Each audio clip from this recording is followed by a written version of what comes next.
Hello. I hope you're all doing well. And if not, I at least hope that your night improves. Hello, Ro. I hope you're doing well.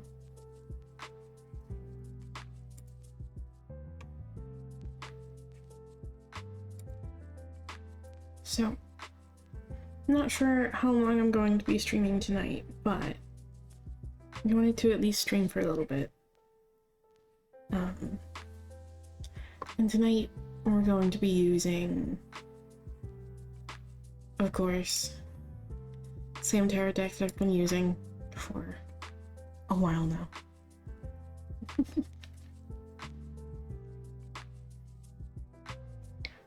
Just because this one has been... This is the one that's been calling to me the most lately. Tarot of the Divine.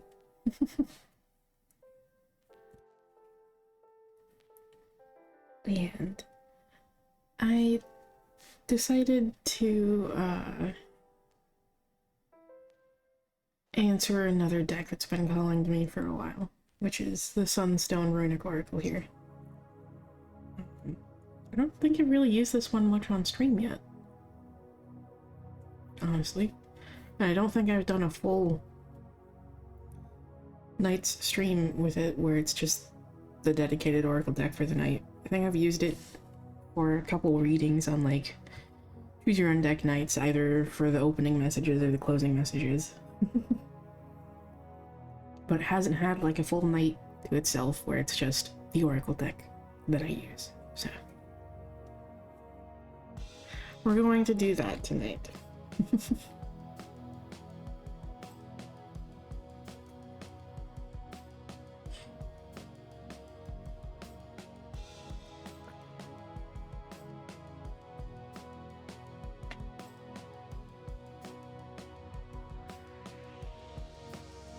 Okay, I have water next to me. I have a cup of tea.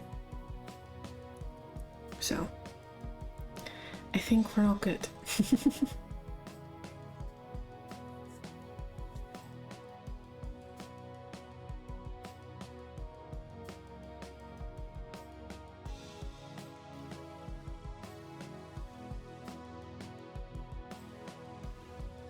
Okay.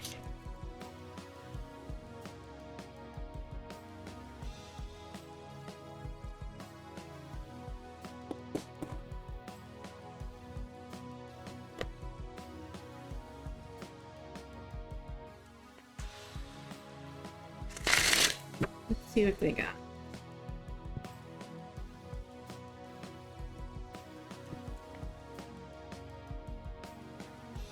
I don't like that that immediately shot out.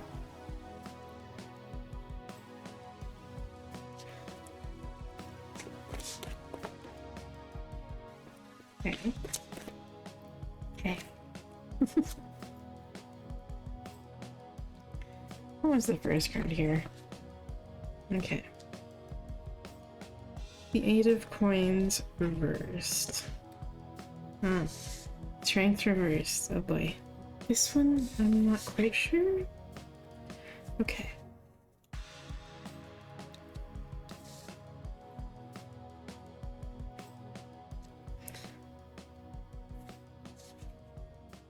I'm gonna leave it upright. It was mostly upright. So.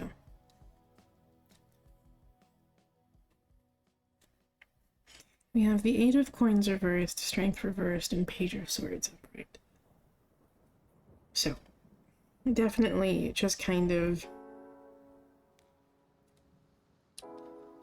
giving vibes of just kind of getting caught up in just perfectionism here.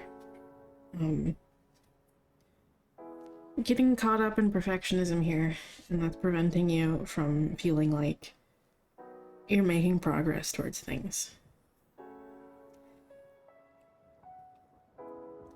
You feel like you're just kind of going in circles. Like that progress isn't really amounting to anything because it's not exactly where you want it to be. And because you don't really know,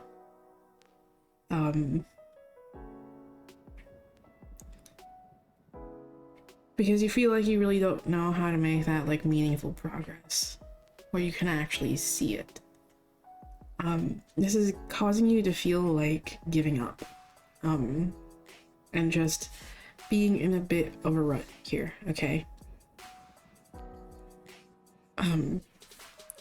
Feeling like giving up, kind of probably feeling like a little bit defeated or taking on a defeatist attitude. I know I've been there a lot lately, so. Oops. Also, hello. I hope you're doing well. But just know that even if you have no clue, even if you have no clue where you're being led right now, or even if you feel like you're not making progress, okay? Or if there's just a lot of uncertainty around where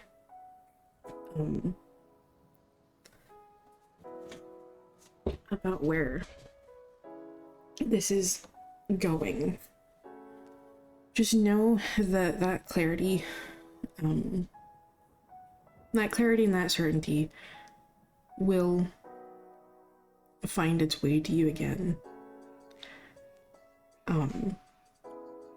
Where you know how you want to move forward with things, you have new ideas, new perspectives about things, okay?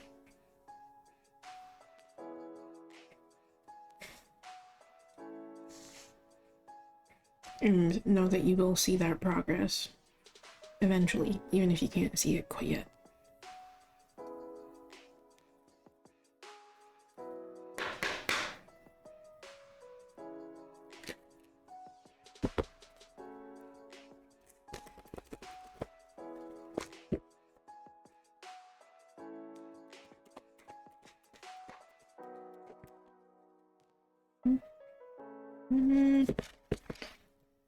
That was two stuck together. Let's do that one again.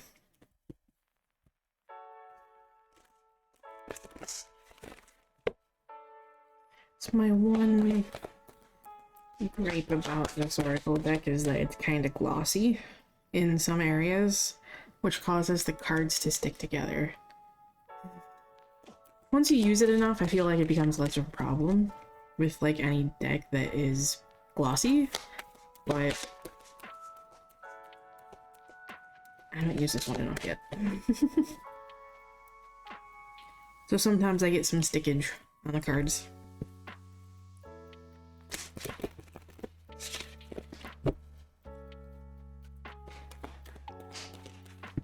Okay, that's better.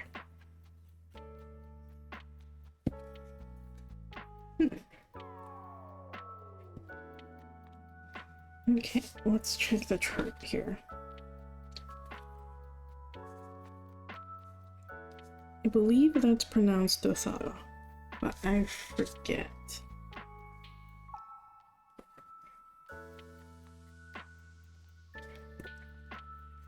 It's towards the back here.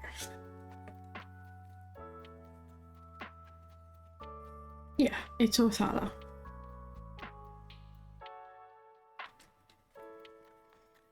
Okay. And there's a poem for each entry of this card, or of this deck, rather. They stood where we stand and shouted into the wind, their whisper finding us here. In the tapestry of moments, past and present interlace. Their echoes bind us together, a bridge across the expanse of time. And Othala means inheritance.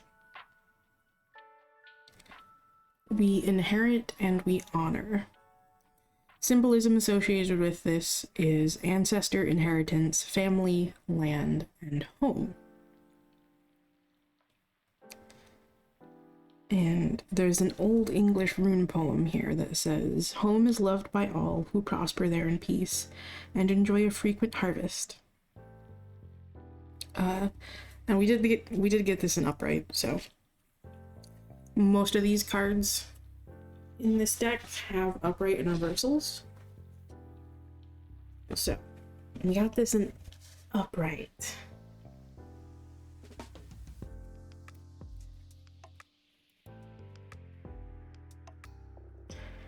Translating to inheritance, Othala carries this energy in all its forms. This rune invites us to honor how we came to be, what raised us, and what continues to shape us. When I think of Othala, I think of all the things that leave their imprint upon us. Of course, that is the family that raised us, but also the land we grew up on. It is our ancestors and also the land they grew up on too. It is the strengths and gifts we have inherited, the inalienable qualities that have woven themselves through generations. It is the wounds and traumas that have been passed down as well, the harms that need to be rectified, the pain that needs to be transmuted. Othala also holds the new parts of ourselves that have awoken due to our current relations. Our chosen family lives within Othala, the bonds that have been forged and the impact these relationships have had on us. It is our dedication to these new practices and traditions, ones that our ancestors have not seen, that will leave a footprint for future generations. Othala is a rune of kinship. It asks us to acknowledge the connection we have to all things, and to be in right relationship with those things. It is tending to the land we live on, acknowledging its place as an ancestor in our life, and honoring ancient stewards of that land. Othala is both physical and spiritual, and encourages one to define their family, kin, and ancestors, and to take care of all within those spaces. To be truly in reverence to them and deep gratitude for all the ways they have made you. Okay.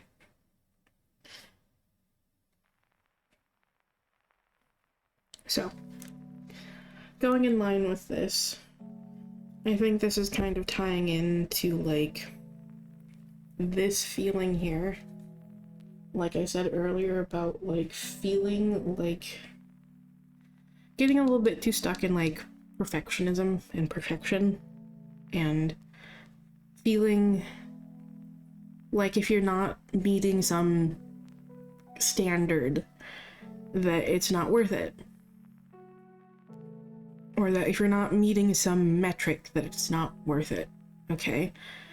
And it makes you feel like you're not making progress, which makes you feel like giving up, okay? And this may have been something that is essentially a learned thing just from the environment that you grew up in. You know, parents putting pressure on you to just be a certain way or just perform a certain way, and if you're not meeting those standards, then, you know, just kind of then what are you doing? What the fuck's the point? Which kind of, you know, causes a lot of self-worth issues. So,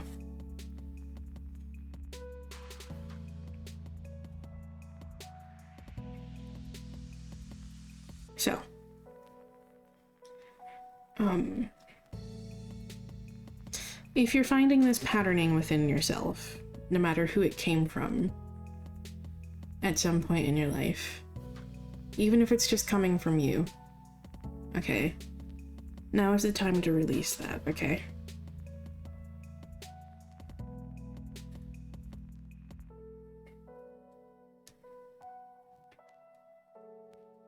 And this patterning may unfortunately kind of be creating an obstacle here. So,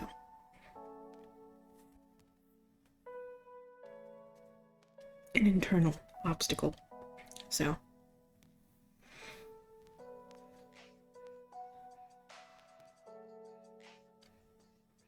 but know that it is possible to overcome that obstacle, okay?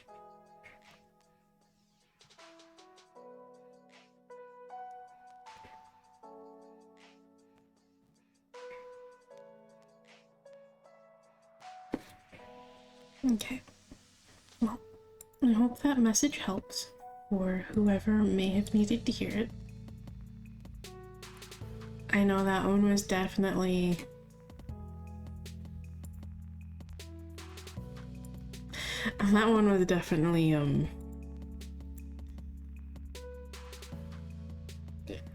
very relevant to me currently, so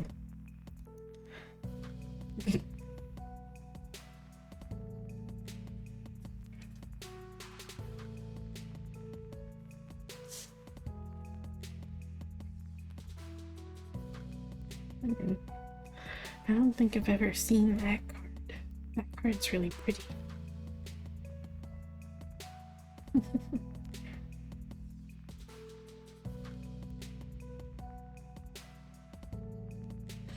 I love that.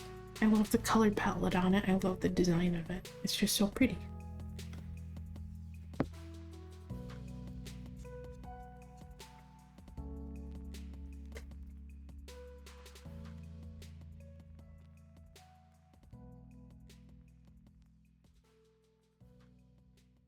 Okay.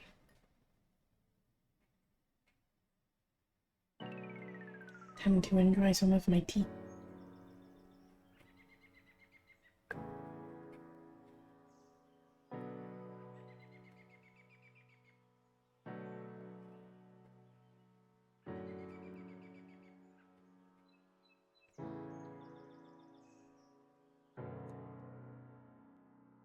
Okay.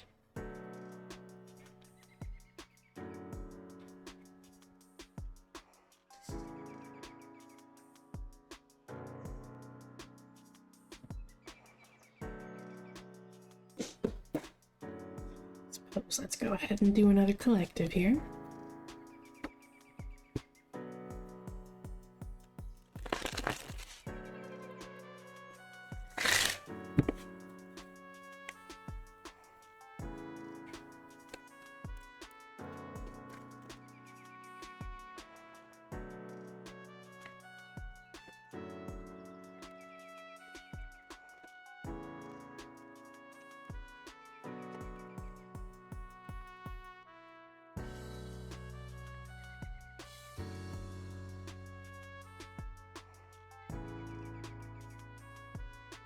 Again.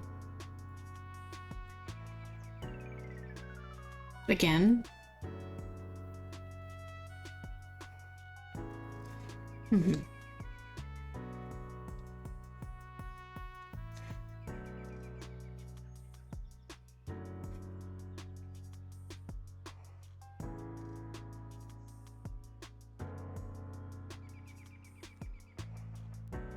Oh boy.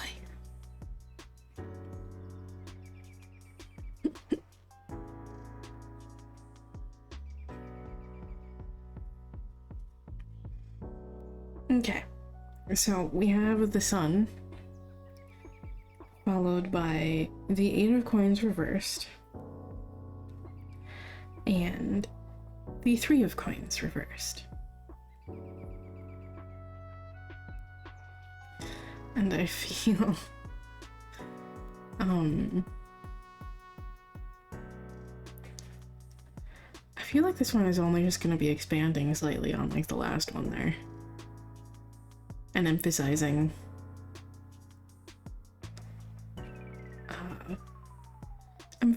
a part of that last Oracle card that was definitely present there. About,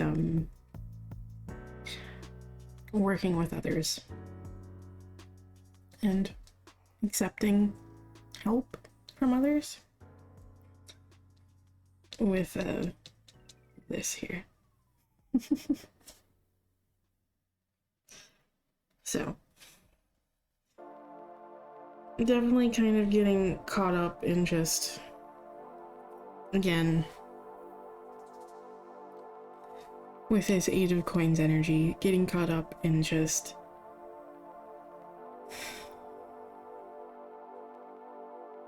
like a sense of perfectionism again, feeling like it has to be done a certain way, or that if it's not done a certain way, that it's just not worth doing. And just kind of getting bogged down in all the details, in all of the busy work here, okay? And it's okay if you need to bring in some outside help, okay? From others, and work with others. And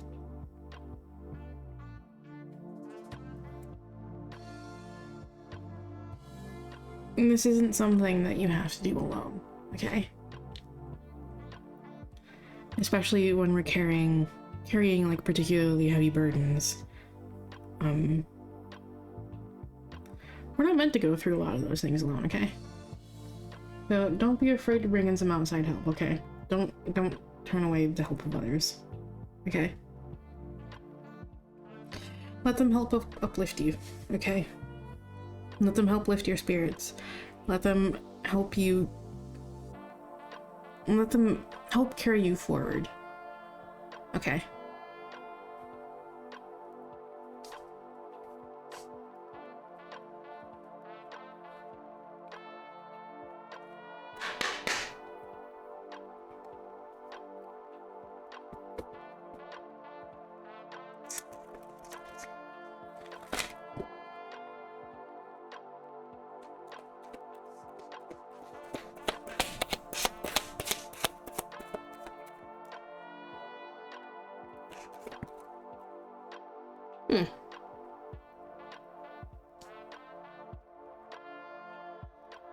Okay, do you want to stay reversed?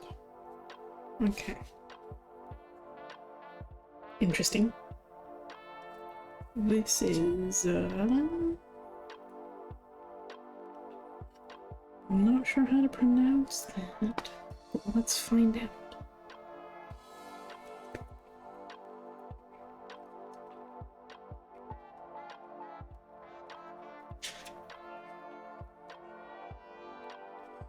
Okay, it's Ansu's, apparently.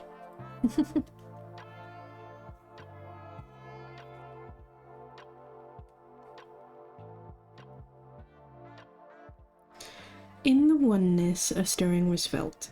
A message was gifted. A small voice spoke out. A wish. To be. To live.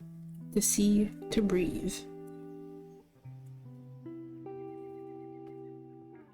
Ansus means mouth. Symbolism here is breath, speech, communication, chanting, and language. Okay.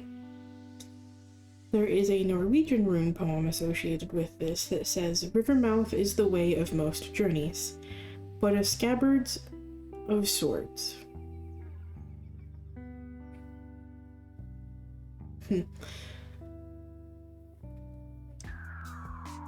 The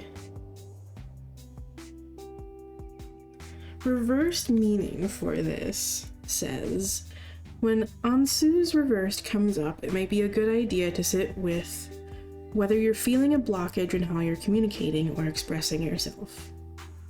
It could also mean that there are boundaries that have dissolved too much. Are you giving too much away? Focusing on others to the detriment of yourself? If so, try to reclaim your space, time, and energy. So, hello.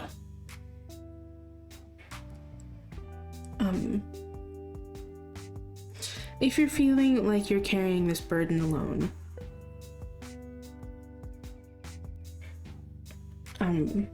know that it's okay to ask for help, okay? Communicate what you need. You won't receive the support you need if you don't ask for it, okay?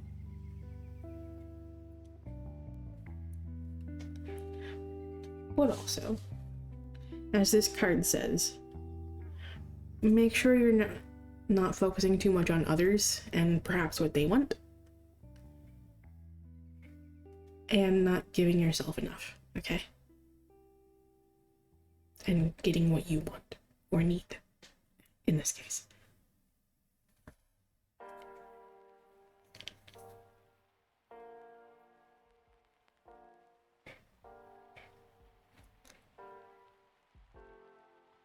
I'm doing all right.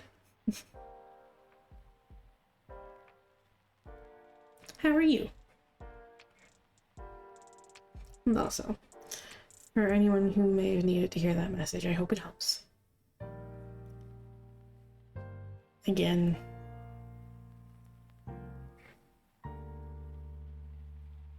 that one is definitely a bit of a call out for me, so.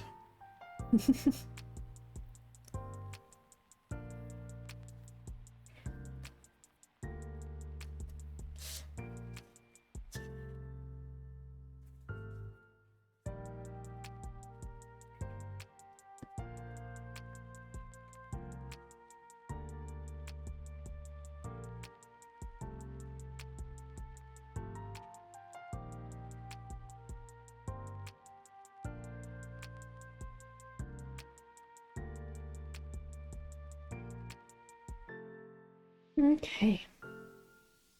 Well, I suppose I should open the queue here in a moment.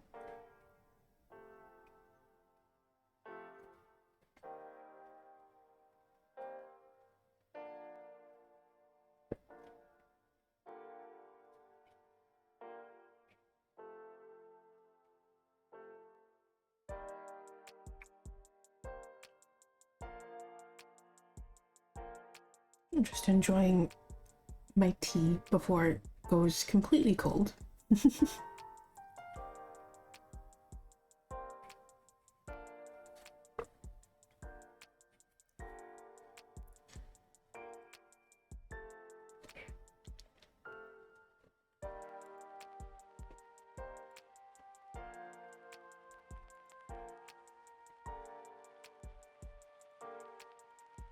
Okay. Queue is open.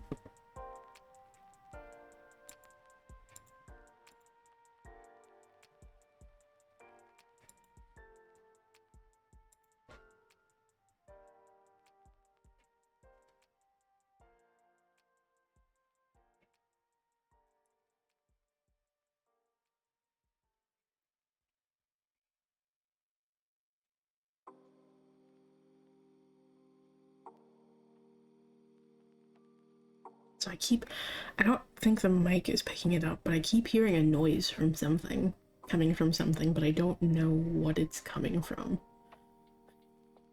It's really weird.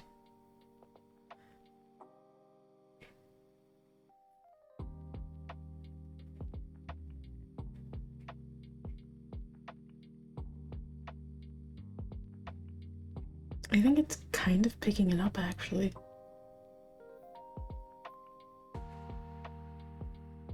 Occasionally, anyway.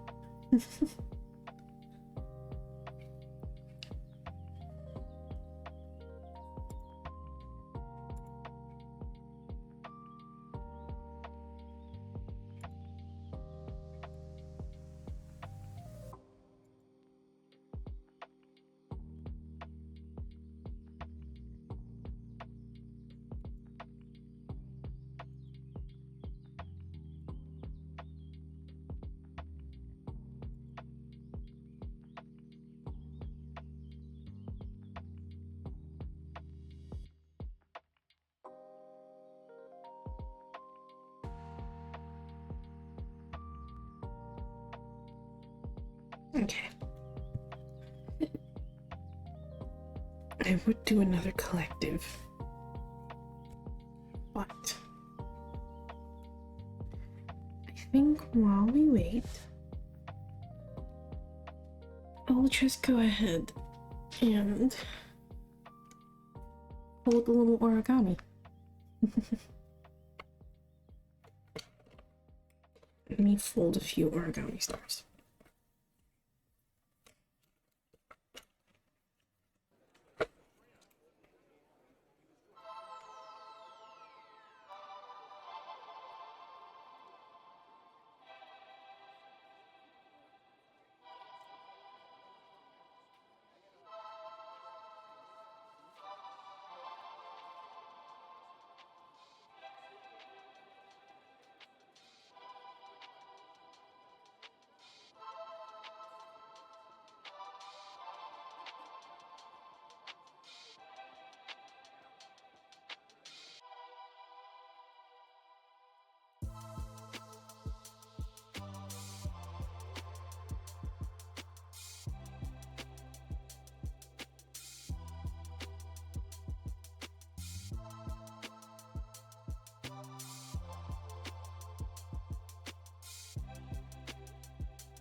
I think that might be coming from my,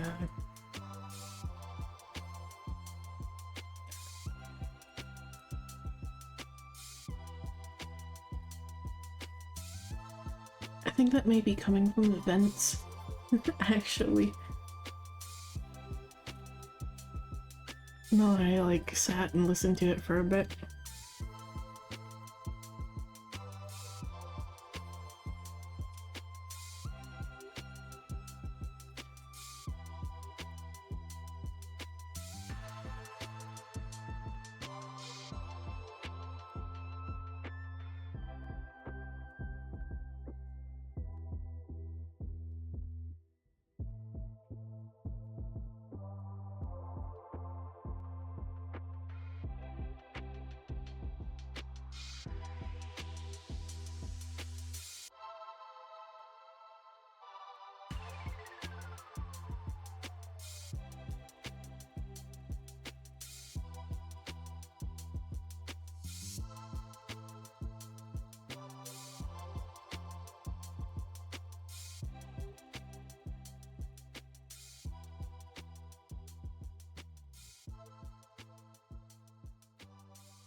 Yep.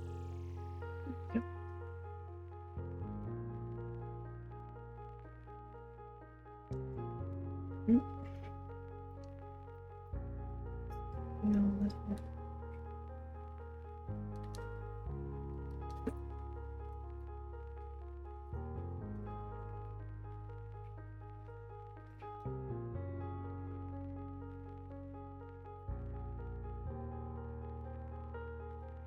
there we go.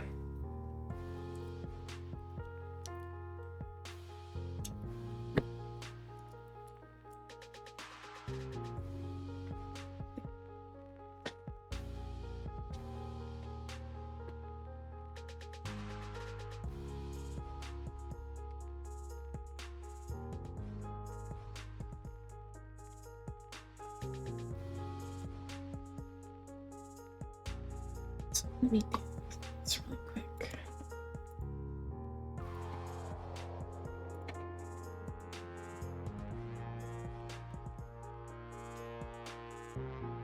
There.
There we go. That one turned out a lot better.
If you're curious, this is the container they're going into.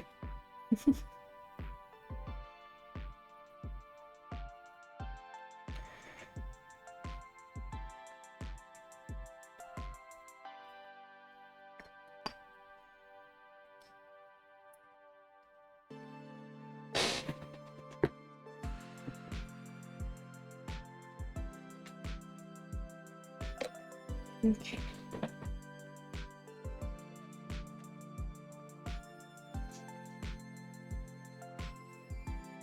Good. Oof.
Hey, Red Cat. Good to see you again. Don't mind me. Just doing origami. As I just wait.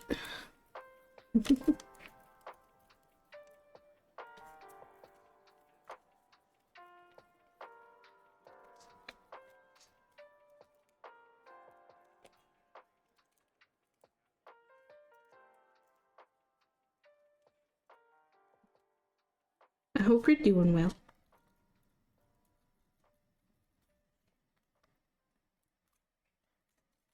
I am making a crane.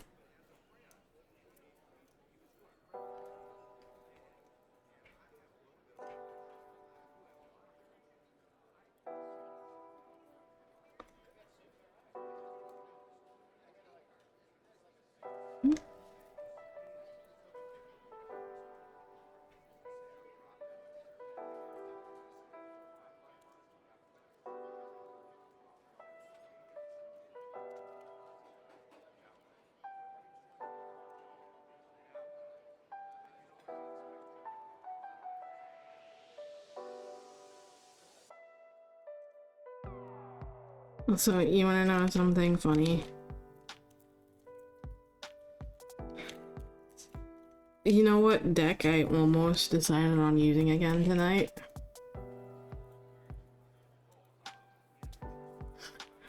Fablemaker's deck of many things.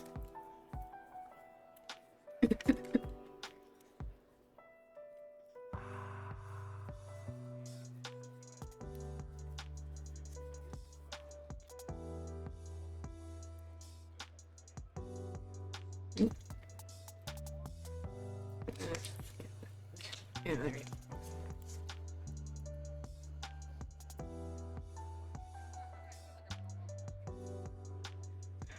Heck yeah.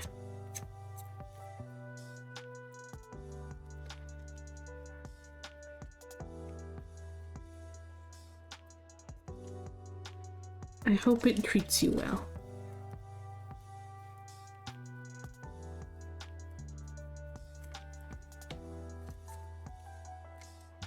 I hope you enjoy it.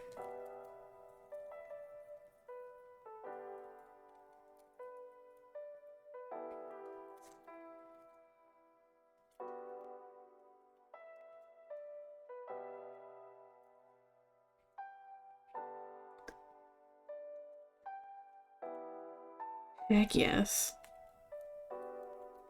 That would be awesome to actually use it in a D&D game. Here's the finished crane, by the way. You're supposed to open it up like this and then flatten it. Let's position these like this. And then opening it will... Yeah.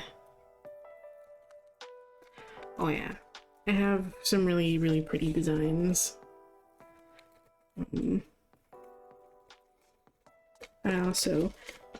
I've used all of it, sadly, but I also used to have Paper Mario themed origami paper. You can kind of see some of it. Well, I used all of it already. So.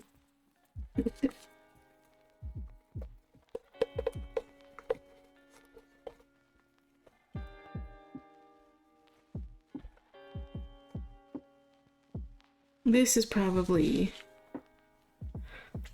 one of my favorite designs in the paper that I have.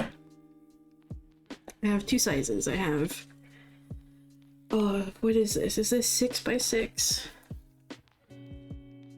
Yes, this is 6x6. And this is 4x4. So, I have decently sized paper and then smaller paper that makes smaller paper cranes, and you can see the difference.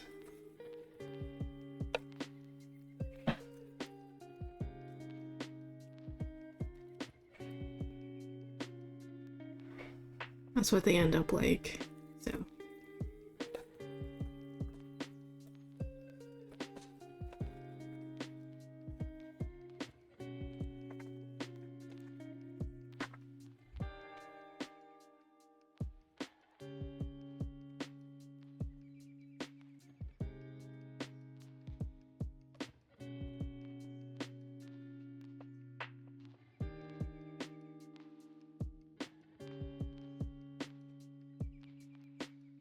Okay. Also, by the way, the join command there has the command that you actually have to type to join the queue. I use the join command as I guess you could call it a disclaimer of sorts.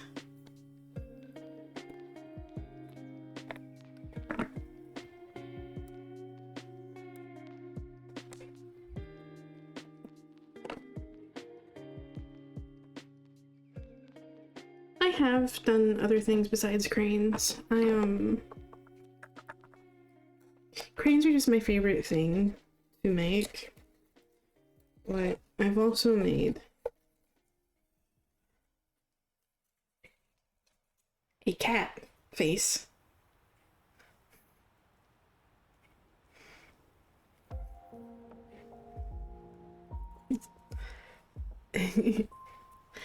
And a crow. And with the crow, you can actually, as long as you have like something where you can set it on like the edge of, like on the edge of a shelf or something, or you could just like bend the tail if you wanted to. You could just bend the tail. But you can actually set this up. So, I've also made those.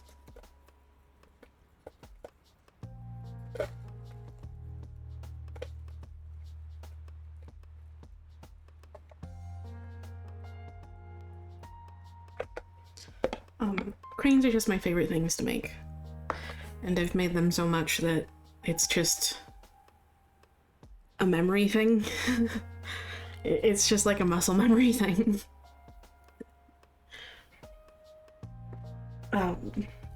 And besides that, I also make these. Oh, paper stars.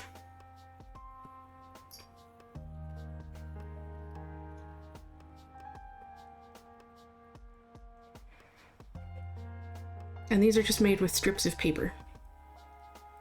Thin strips of paper.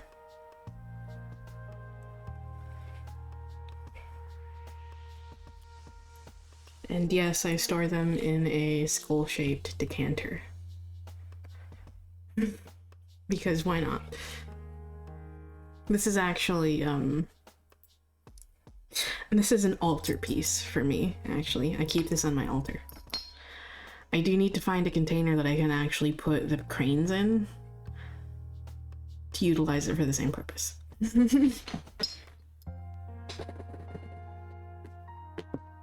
Ugh.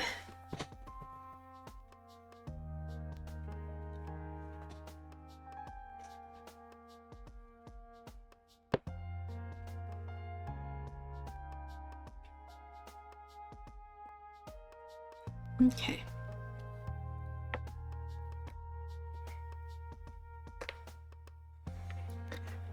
But yeah, I do hope that your DM will let you use that, or, you know, use it themselves in the campaign, since they're the DM and all, and they would be the ones that would actually control the deck of many things. But, I really hope that you have the opportunity to actually use that in an actual D&D campaign, because that would be really fucking cool. But anyway.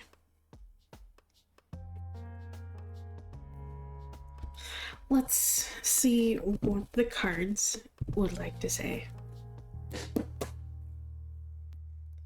We're using Tarot of the Divine and the Sunstone Runic Oracle tonight.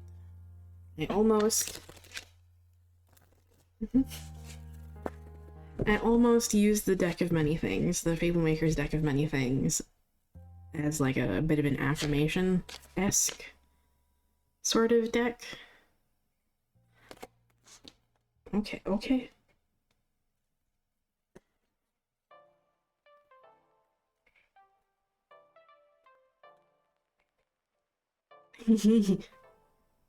Nice. Okay. So, this is sideways. Okay. But it wants to be upright. Okay. And you... Okay. That happens sometimes. Sometimes it takes them a minute to just kind of adjust to someone new. And that goes like both ways, honestly. Where sometimes it takes, you know, me and the cards to adjust to someone new, and also, you know, like, if you believe in that sort of thing anyway, because everyone has different beliefs around that, but like spirit guides, or like even if you just think of it as like spirit or like universal energy, however you choose to just kind of like label and interpret that sort of energy,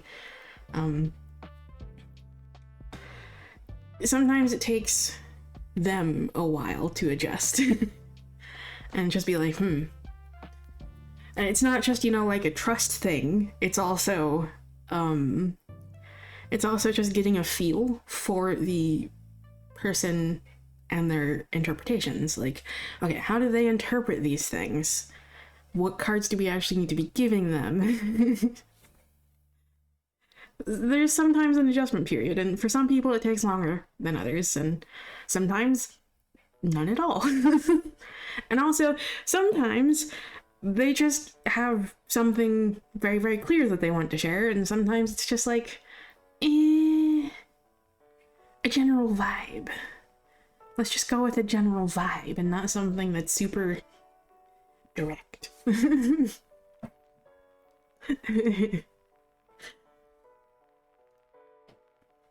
But, also, hello, Adam. So, yeah.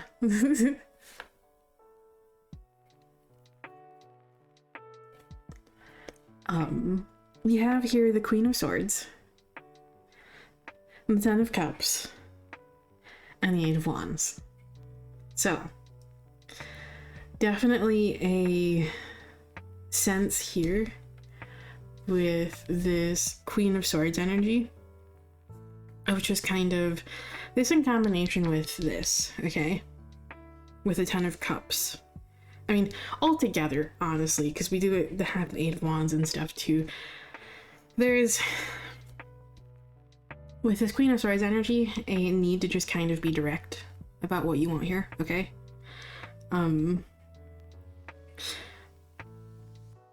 Being direct about what you want here and just going for it, okay? And not letting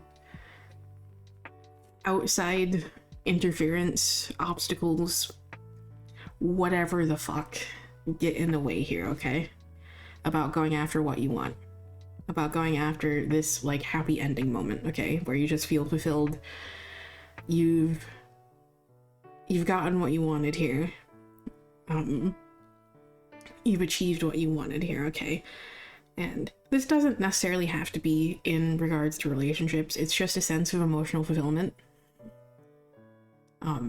It's just that this so happens to usually be about, you know, emotionally fulfilling relationships in particular. Is typically the, you know, context that card is placed in, because, you know, it's the Suit of Cups and all that, which deals with emotions and very frequently relationships. But it's just, in general, getting that sense of emotional fulfillment from achieving or having like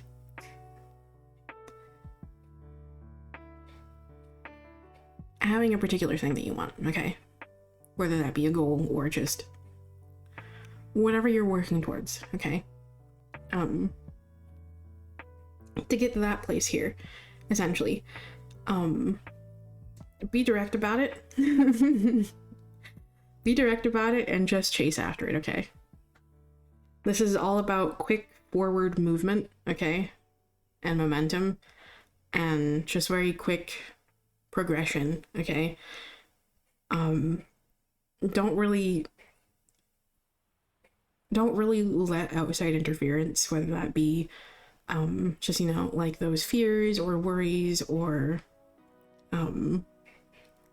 outside opinions, okay, prevent you from actually just going after the things that you want, okay? Just go after it and be direct.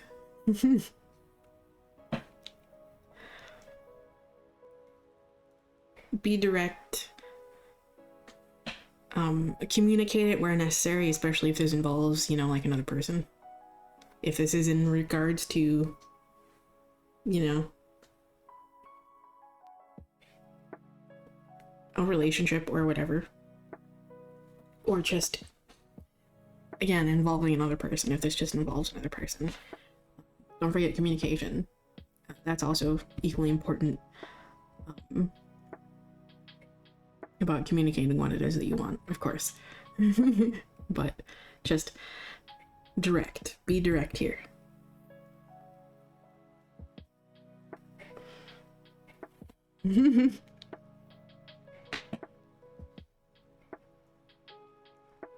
Ooh. Interesting.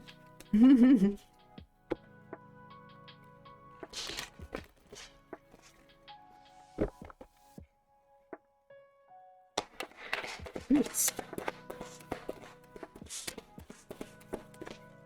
Man. Get back here.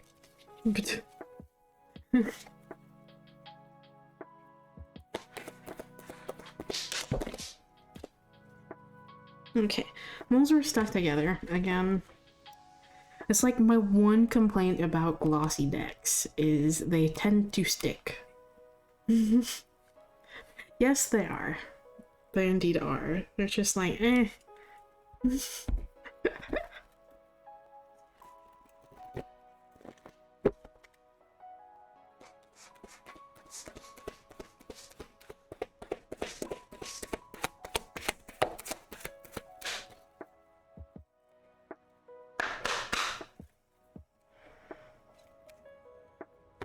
Now they're gonna be picky.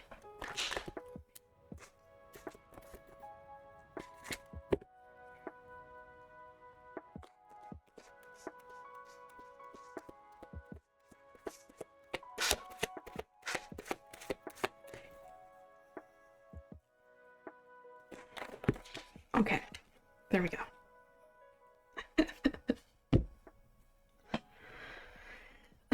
But do you want to be upright and reversed? Yes, they do. That's still sideways. Okay, that's mostly reversed. We're gonna go with it reversed, but we'll see if the upright has anything to say.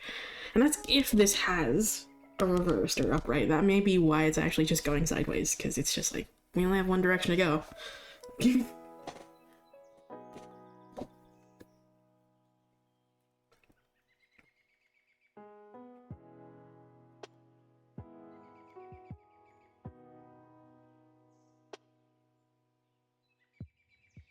Okay.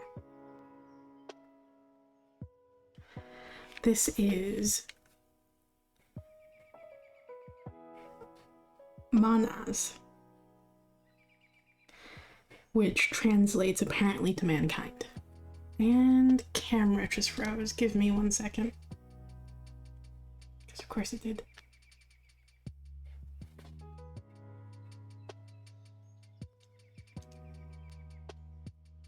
There we go.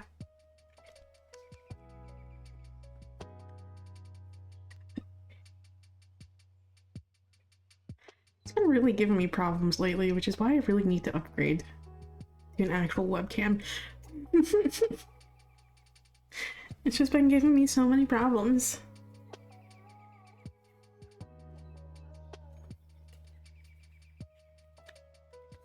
Okay.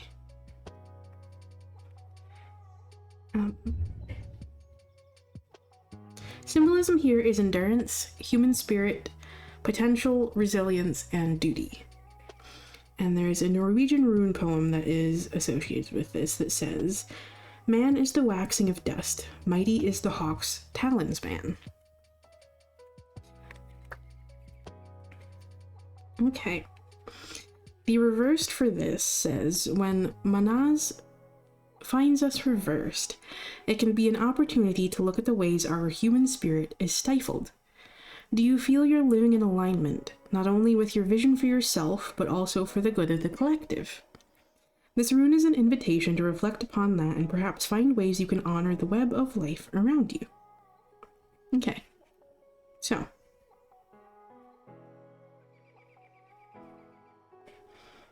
Where in particular, perhaps,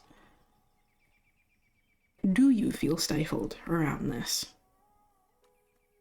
Where is there an obstacle being created? And that, I like that it also mentions alignment, because that's also goes in line with that Queen of Swords energy as well. Oof.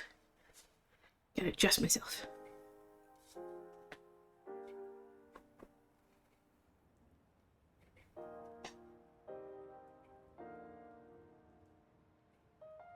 Okay. We can use if you want me to. I was actually considering pulling it out, because I feel like we could use another layer here. Do you want me to pull out the Fablemaker's deck of many things? Because I felt like there was something missing even with the collectives that I did earlier when I started stream. Alright, let me pull this out. We can use this.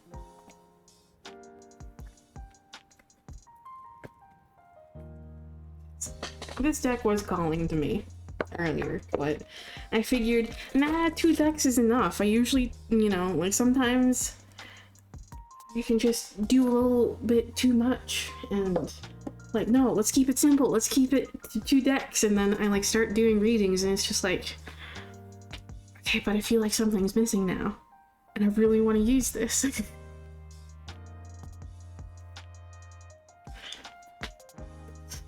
I should have just gone with, like, the fucking initial gut feelings. Just, no, go for it. Use it.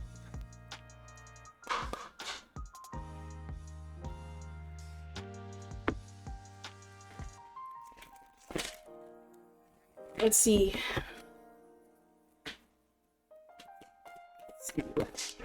That, okay, that was like super quick. And we have the Jester card. I can't tell you the amount of times this card has shown up for me.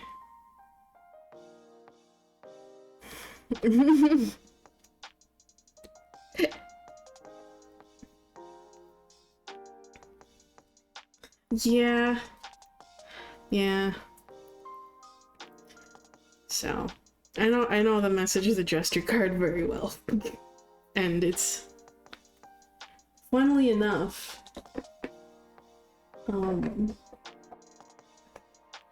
the box art uses the art for the rogue, but I feel like this actually is not the correct art to use for this deck, especially because of the tagline they use for it.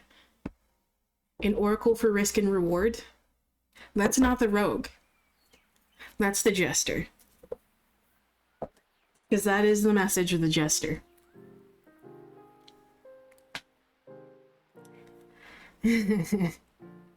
Jester, theme, risk.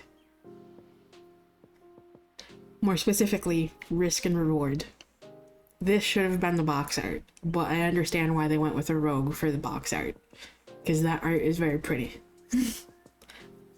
Well, you want the card that fits this, like, the theme of this deck the most? Jester. Overworld keywords are adventure, chance, joy, opportunity, and uncertainty. The Jester card signals a moment of wild opportunity, a chance that could slip through your fingers if not grasped. The twin jesters depicted on this card are weal and woe, joy and sadness, laughter and tears. They offer a chance to spin the wheel of fate. Where there is reward, there is often risk, and this opportunity could lead to a disaster as easily as to a blessing. It is up to you whether you feel empowered to take the risk. The jesters do not judge. Within the cosmic void, all are free to spin the wheel as long as they are prepared to live with the consequences. The wheel shines, beckoning your hand, but you can still choose to reject its lure. Actions cannot be undone, and the choice to be open to risk is as meaningful as the choice to walk away from it. It is up to you to decide whether or not to spin the wheel.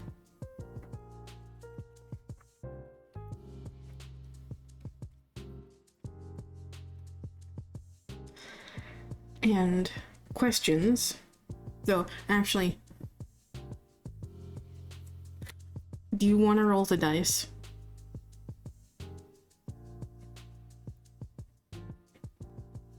Do you want to roll the dice and see if there's a question that they want to choose for you?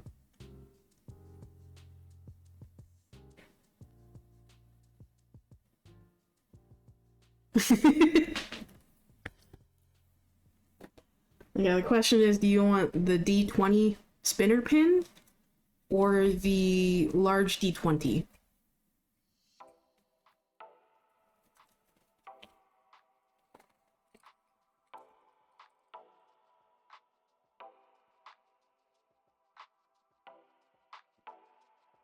The spinner? Okay.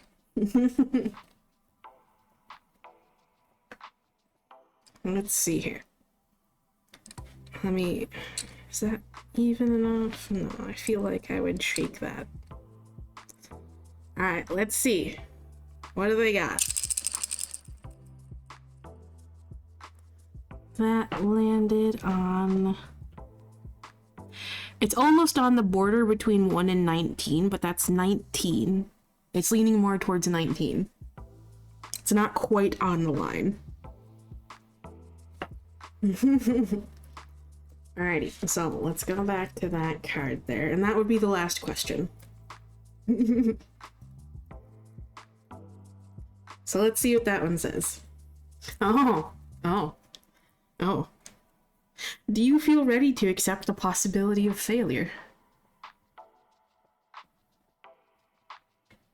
The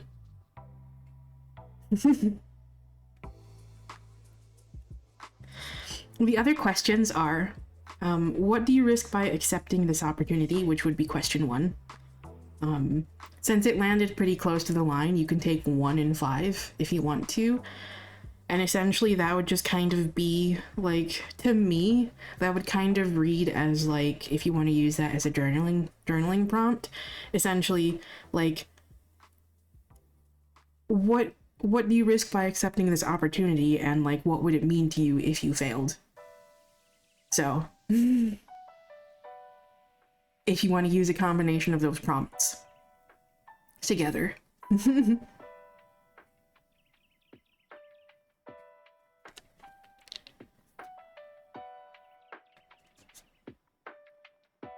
Yeah, of course. I actually like those together.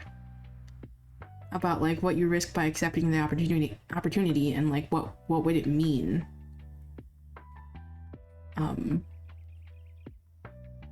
If, like, the opportunity, like, or, if the opportunity fell through and failed. So. The second question is this opportunity really now or never? Question 3 is, have you been faced with a similar choice before? 4, what would it mean to walk away from this situation? There's a missing word there. What would it mean to walk away from this situation? And again, 5 is, do you feel ready to accept the possibility of failure? So.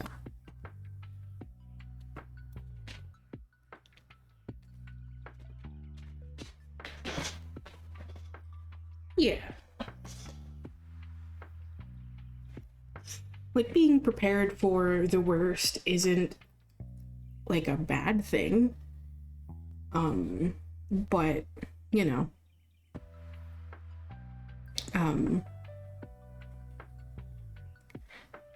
getting too stuck, you know, in the worry that it's not going to work and that it'll fail, that it'll only lead to failure, isn't exactly the best perspective to take. So, you know, prepare for the best, or prepare for the worst, but hope for the best.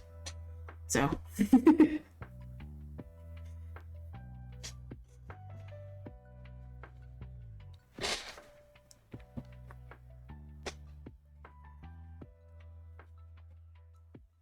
So, like, there's nothing wrong with being prepared.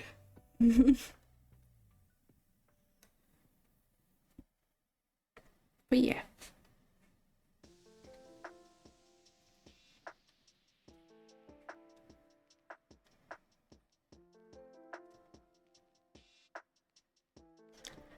So, I hope that message helps. But, yeah. Now's definitely a good time to, embrace that directness here.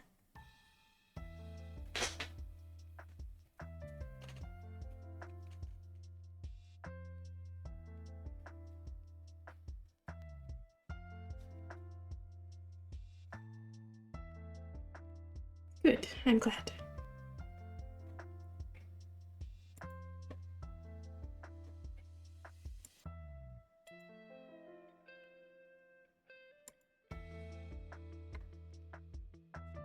Okay. Also, I don't remember if I said hi to you, Adam, but hi. I hope you're enjoying your lunch break.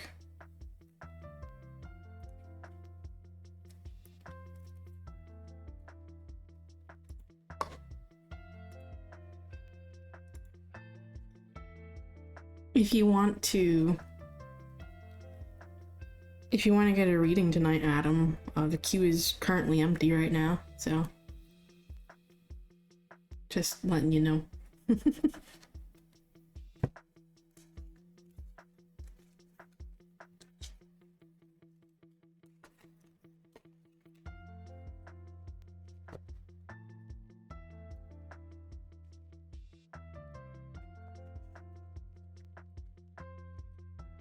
I should be able to get done before your lunch break ends, so.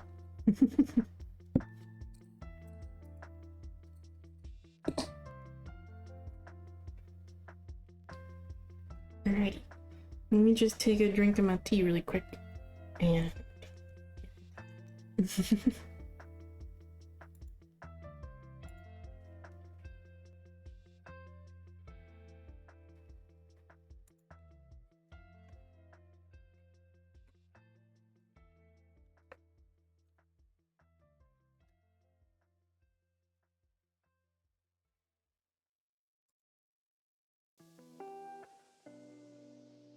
I'll also probably turn on my light. So it's starting to... sun is starting to set, so it's getting a little darker in here. So I can kind of see the fuzziness on the camera.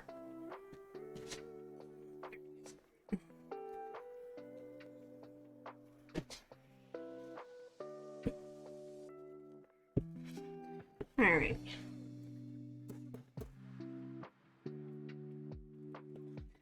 Let's see what you need to hear.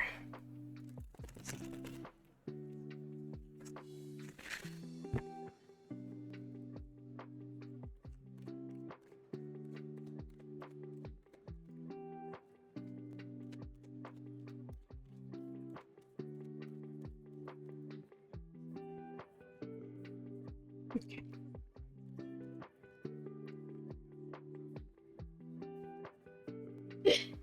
Ugh, fucking hiccups.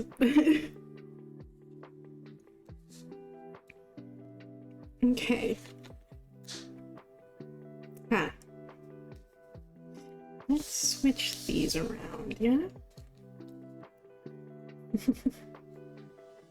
Yeah, the Ace of Swords reversed, the Knight of Coins reversed, and the Page of Swords. So, there's definitely just kind of a... There's definitely a lack of clarity here. There's a feeling of uncertainty here that's coming from this Ace of Swords reversed energy here, okay? Not exactly sure, you know, what you should be doing and how you should be going about things. And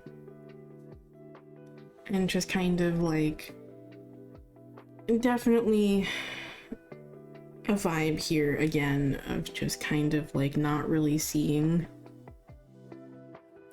like the progress there, or like seeing things for like what they are. Know that progress isn't going to always be visible, especially like in the very, very early stages, okay? That doesn't mean that you're not making any, okay? And like, I know sometimes when you're working towards, you know, like, when you're doing that inner work and you're working on shifting your perspectives and stuff, okay, it can feel like there's a lot of nothing happening. But you have to remember that it takes practice. You're essentially just kind of shifting your entire mindset. Okay? And that can be difficult to do, okay? So this isn't a reason to give up on things if you're not seeing the reality of things, okay? If you're not seeing that progress.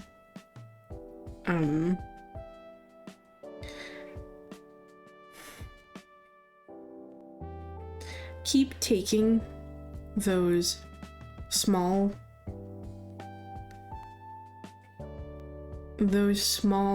practical steps, okay?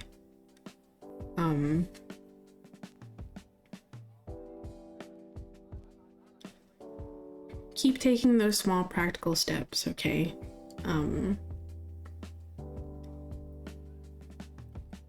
And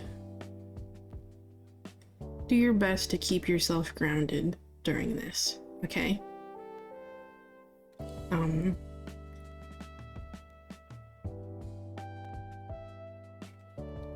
And when you find yourself just being harsh on yourself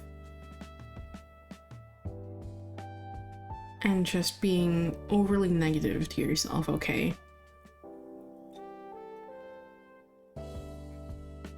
Look at things from a different perspective, okay? Change the reaction, change your perspective, look at things a different way.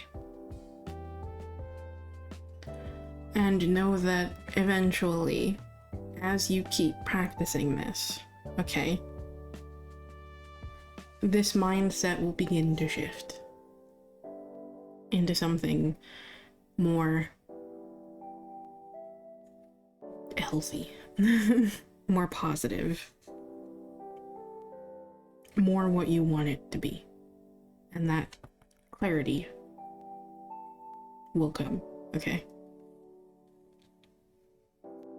It'll make sense. You gotta trust the process.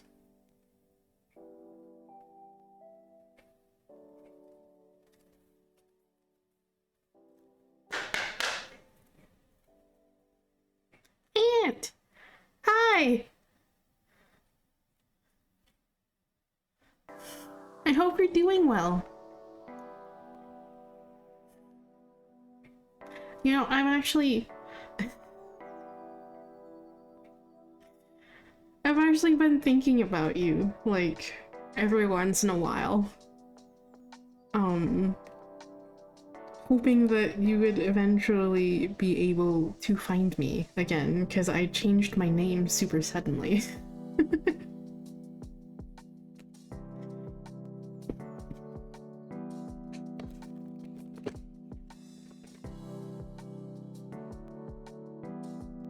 I hope you're doing well.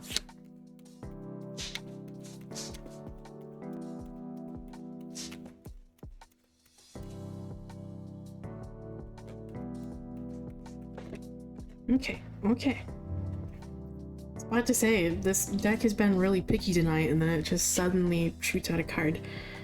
I don't think this one has uprights or doesn't have reversals and is only upright. But let me double check this. The card here is Galder.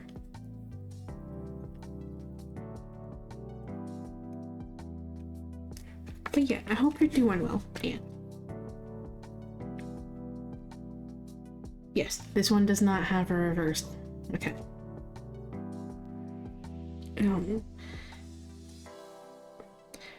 Galdar means song or incantation. Our healing seeks song. Symbolism here is voice, song, speaking, or prayer. Galdar is a type of incantation or spellcasting involving the rhythmic and melodic chanting of specific words, phrases, or sounds with the intention of invoking supernatural forces, influencing events, or achieving certain magical outcomes. In traditional Norse and Scandinavian cultures, Galdar was practiced by individuals known as Galdarmen, or Galdarar, who were considered skilled practitioners of this magical art. The practice of Galdar was believed to have power over various aspects of the natural world, such as healing, protection, divination, and influencing the behavior of people, animals, and the environment. This card calls our attention to our voice and song. There is so much power in giving a voice to what lies within us. Our prayers, hopes, and intentions can all be magnified through speaking, singing, or whispering them. Galdar can be a study of history and be quite traditional. It can also be something you choose to get more creative with. At the heart of Galdar is intention and repetition. Give voice to your heart.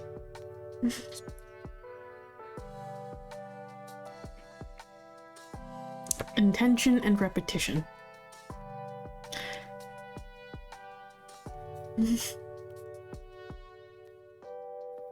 Goes very, very in line with what I was saying. And also, there is an element there too about, again, speaking up. Okay. As it said, give voice to what's in your heart. Give voice to what you're dealing with. Okay? Speak up.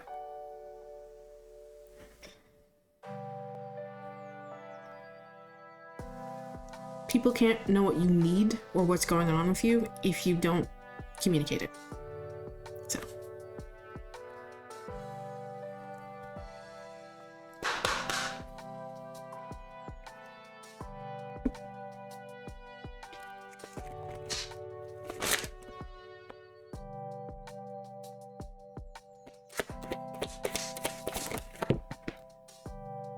I don't know if that was caught on camera, but that card went flying.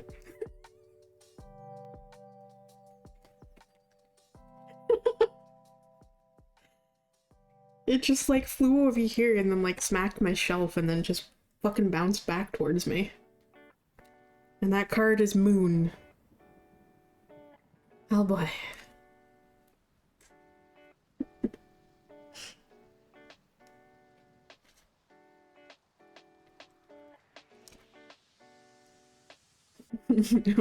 Apparently.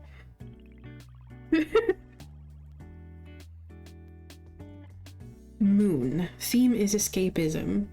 Overworld keywords are distraction, dream, entertainment, fantasy, and leisure. The moon watches like a giant eye as the central figure cradles a fish in a bubble. I love the little fishy in a bubble. You can see it better here. Look at the little fishy in a bubble. It's cute. It controls the ebb and flow of the sea, which is fickle, but its tides are predictable.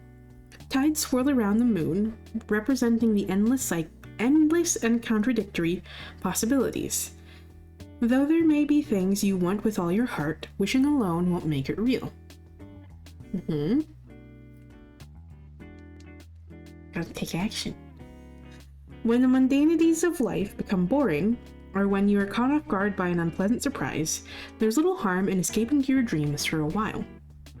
But be careful to not languish there too long. The light of the moon is beautiful, but it is only a reflection of the sunlight. Remember to wake up and enjoy reality too. So, you can't spend all your time in the dark. Okay?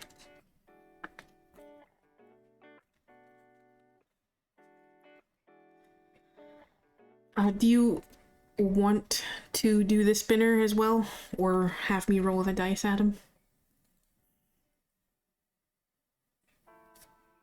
To choose a question?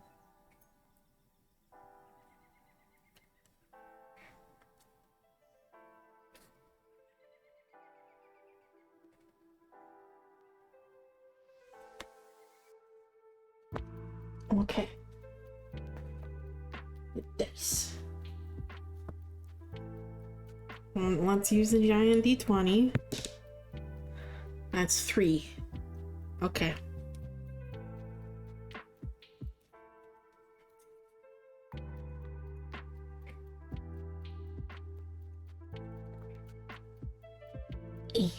Where is it? There it is. So that would be question 1. What is something relaxing that you can do for yourself today?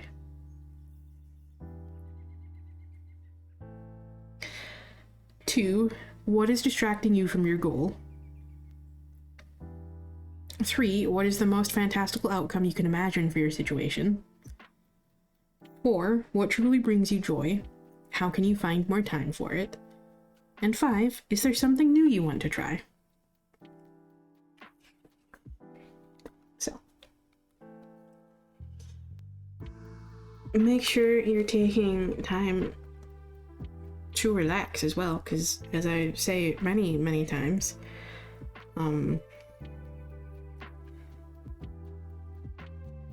you gotta take a break sometimes, because constantly fussing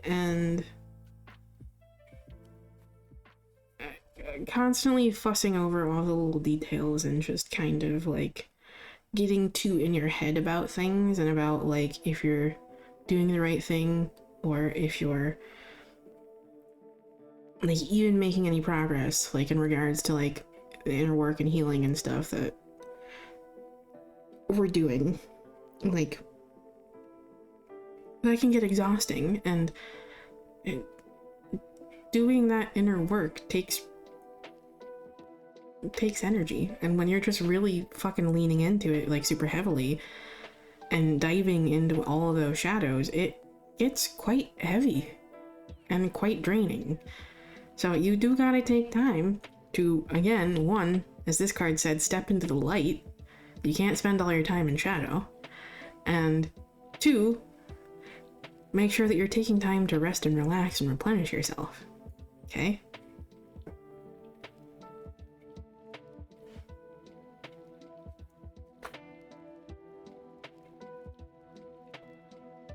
So, I hope that message helps.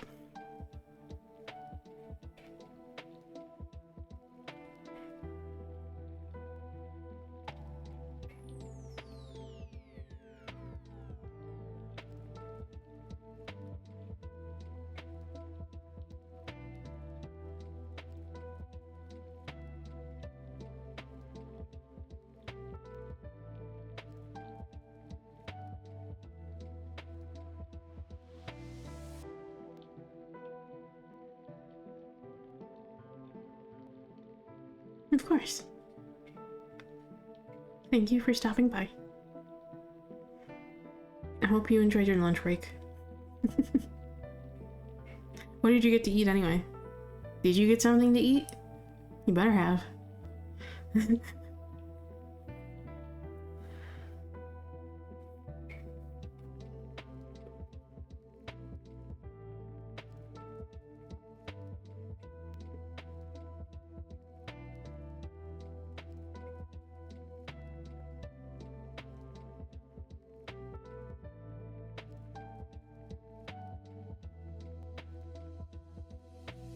Nice. What'd you get from the deli?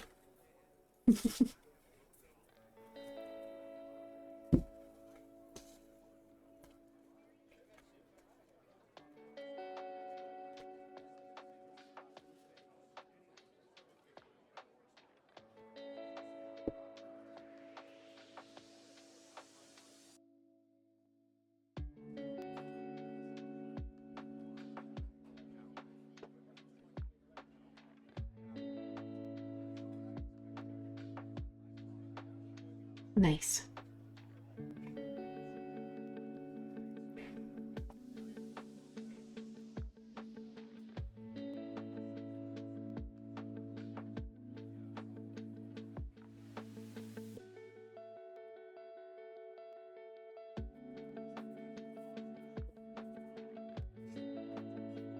Okay.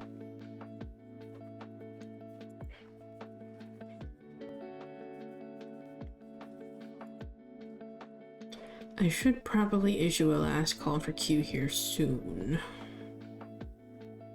Because I didn't want to go too long tonight.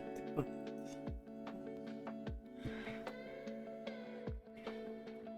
I won't do that yet. So.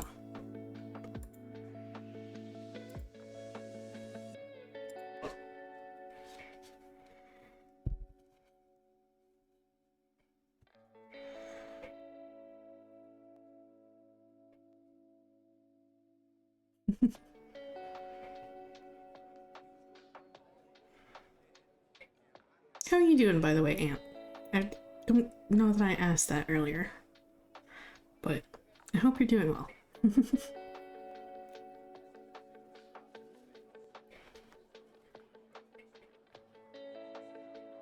No, you're fine. No worries. That's good. And also a mood. I understand that one, so yeah.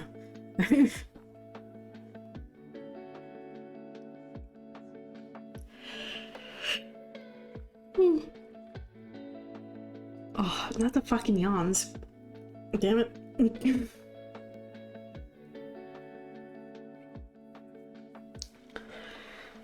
Been kind of a low energy day today, which is why I didn't want to stream too long.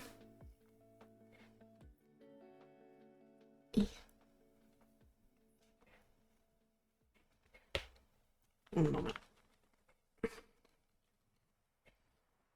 need to clean my glasses really quick. That's no. Oh.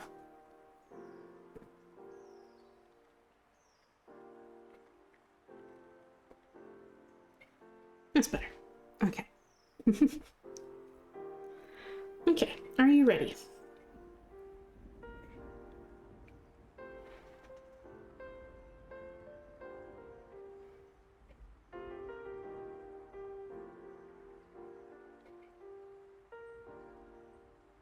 Okay. Let's see what we got for you.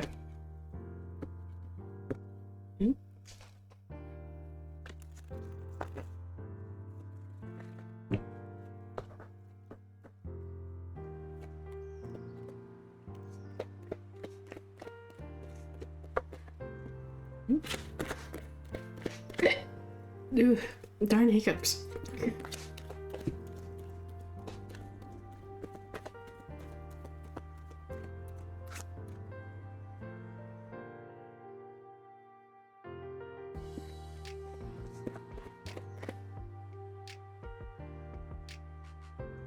Okay.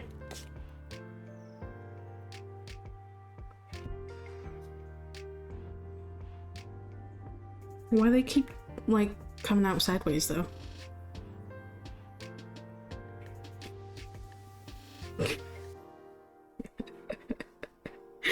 Why you gotta go sideways? Like, it's stuff like this, even if they do land in a specific direction, I'll usually give them the chance to, like, change if they want to. Because sometimes when that happens, or when they land out like sideways like this, that's kind of just telling me that like both sides of that energy are being called on. And like this one's just like, yes, both sides.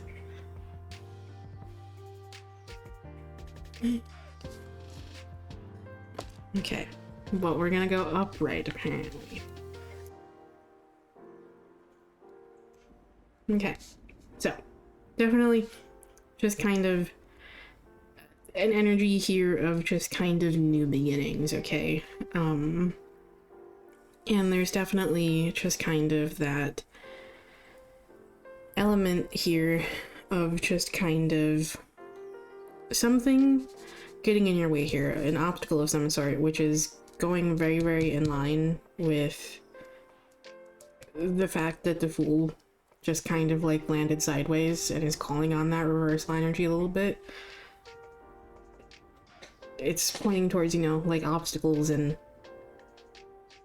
just things getting in the way of like some journey. And these two are definitely going together very, very heavily because they have a similar message, which is just kind of like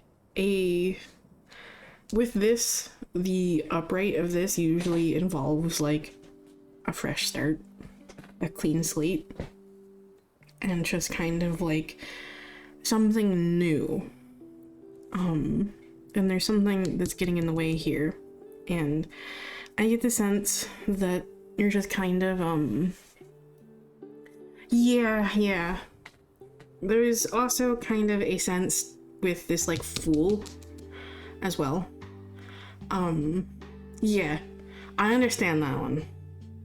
I understand that one a fuck ton.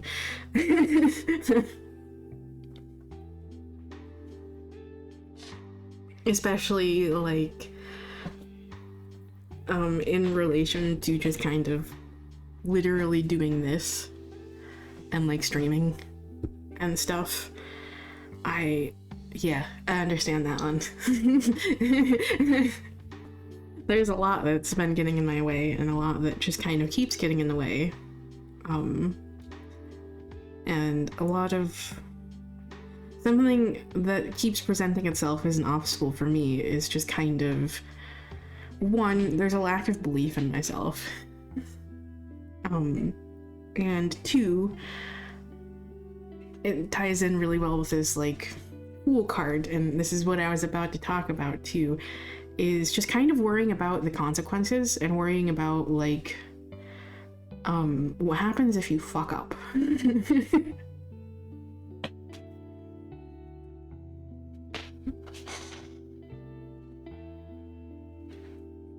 Yes. Yeah. Yeah, I know that feeling too. Yeah. Yeah. Yes. I know that feeling. Okay. Very, very well too. But the main message that is coming from this Fool card, especially since it turned itself upright, it's calling on that reversal energy, but it wants to focus mainly on the upright energy, which is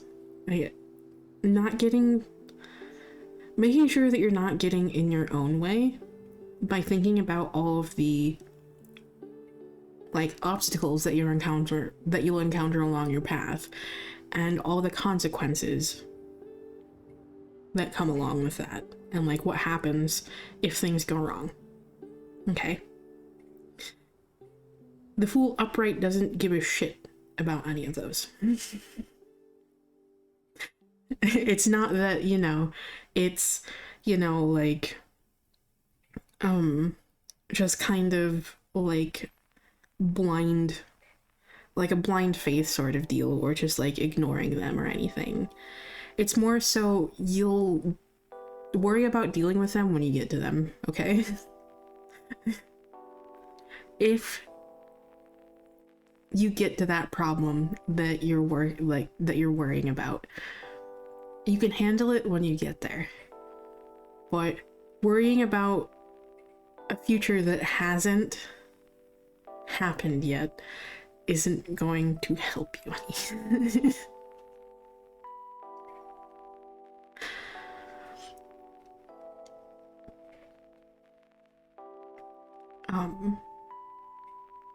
And the Seven of Wands here too is coming with the message of, like, yes, there is still work to be done, okay?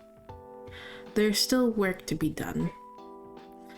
This is commonly tied to the Five of Wands energy, because the Five of Wands energy is all about, like, conflict and, like, very much like comparison vibes, okay? It's the Five of Wands energy is when you're first starting to establish yourself somewhere in something, okay? And in those early stages, you can kind of try to, like, you can kind of start comparing yourself to others, your processes, your progress, what that journey looks like.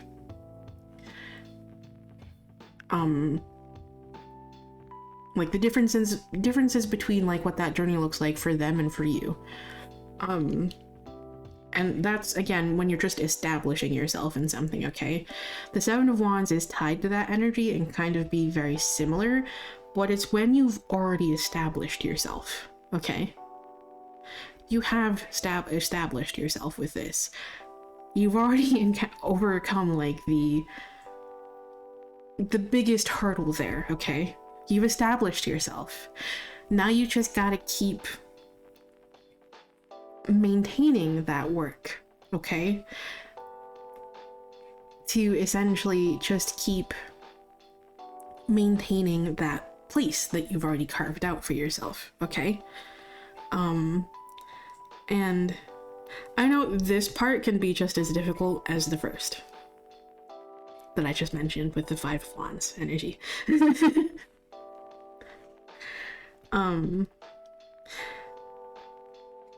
You don't have anything to prove anymore, okay? You've already reached that stage. Because when this stage comes up, it can kind of feel like we have something to prove. To others or to ourselves.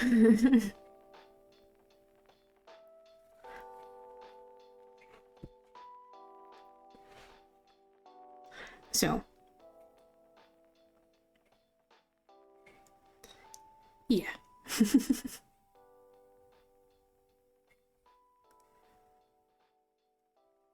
Just remember that you've already gotten yourself this far, okay? You've already established yourself. You've already put in the work to get yourself to the place that you got to, okay?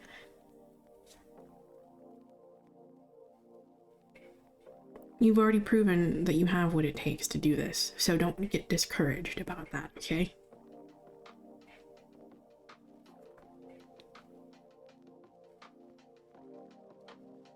And for now, don't worry about the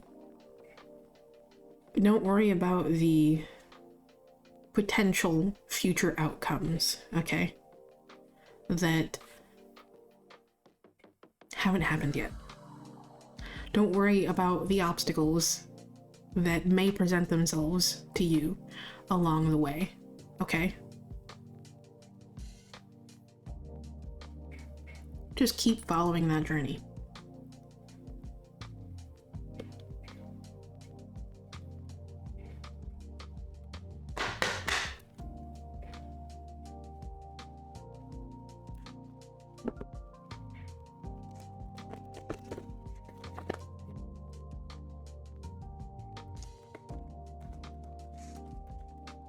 Okay. Oops.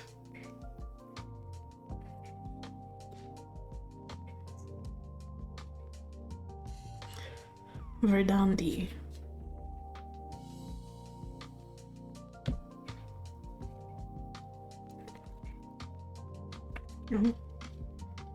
Oh, Verthandi. Becoming.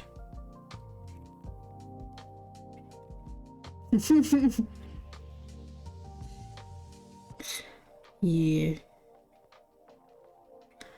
I've always I've always felt the same way about that rad cat. Like, their name always gives me a giggle.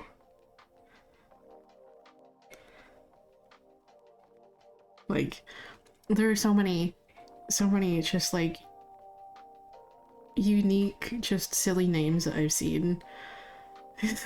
Just in my, like, short time of doing this. There's some really creative names out there. And yeah, New Yorker Ant has always been one that's just kind of been really silly to me and just kind of makes me smile every time I see it. And yeah, the same with yours too, Rad Cat. Yours always makes me like giggle.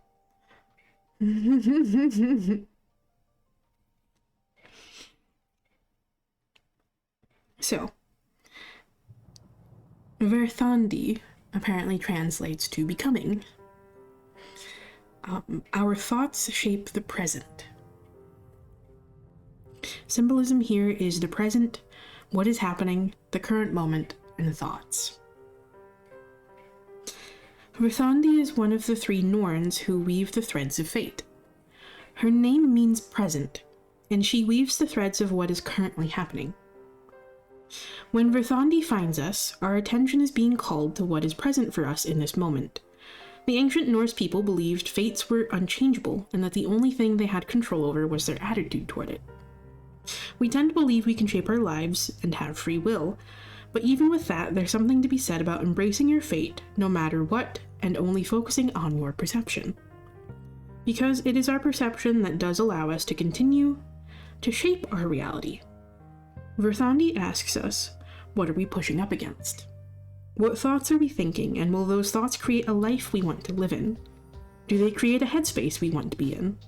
Will they get us to where we want to go?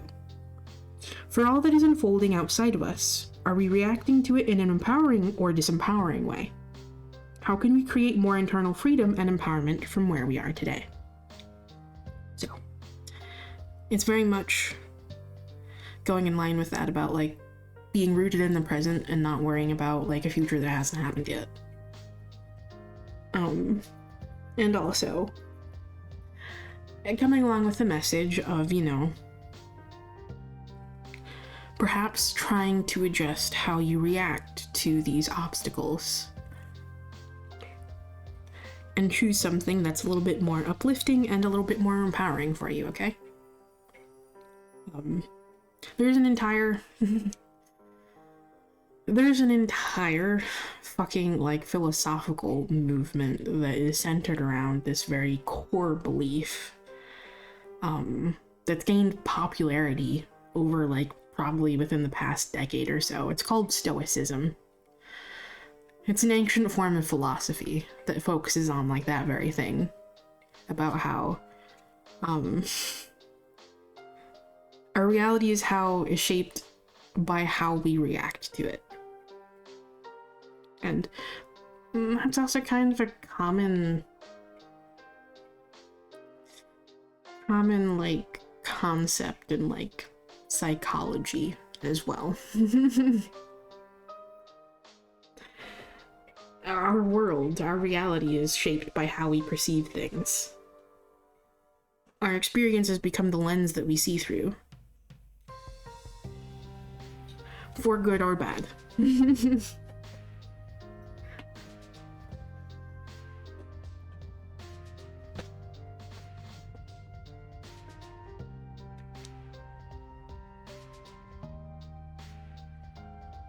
Which is why it's important to release the old stories that no longer serve us. So, that can kind of distort our lens a little bit.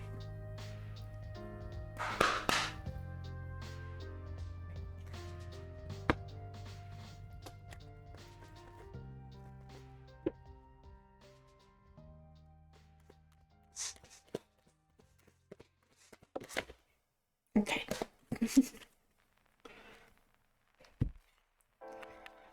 Oh, not that card. Oh, we got Void. Void's a rough card, but it's a It's a positive message, but it's a little rough.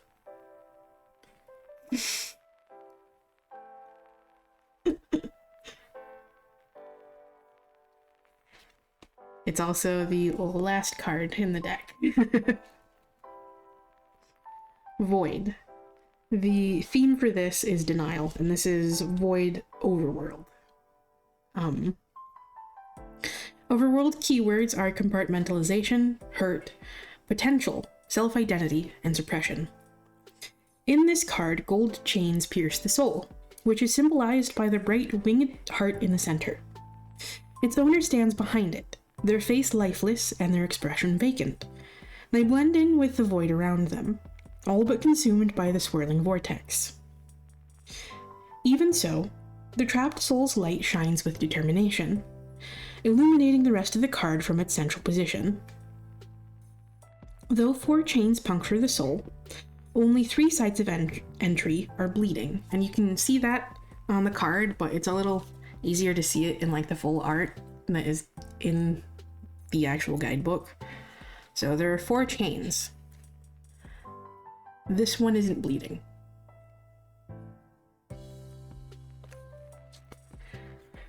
Though 4 chains puncture the soul, only 3 sites of entry are bleeding, representing the soul's tenacity and resilience. The restraints hurt, but the soul doesn't break, for it knows that its chains can be released and it will be free one day.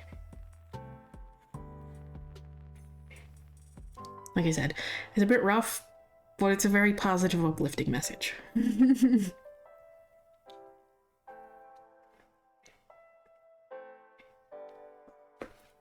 And the thing I love about this deck, if you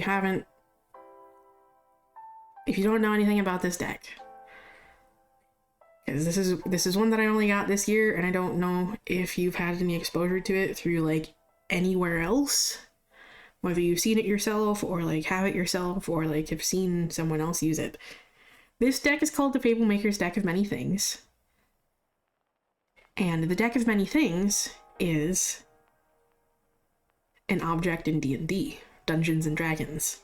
So this deck was made to be both an Oracle deck and an item for use in Dungeons and Dragons games. One thing I love about this deck, and why it's my favorite deck that I've gotten this year, is that it includes questions that you can use as journaling prompts, or just reflect on them and see what comes up for you. But I like doing that with journaling. I like pairing that with journaling.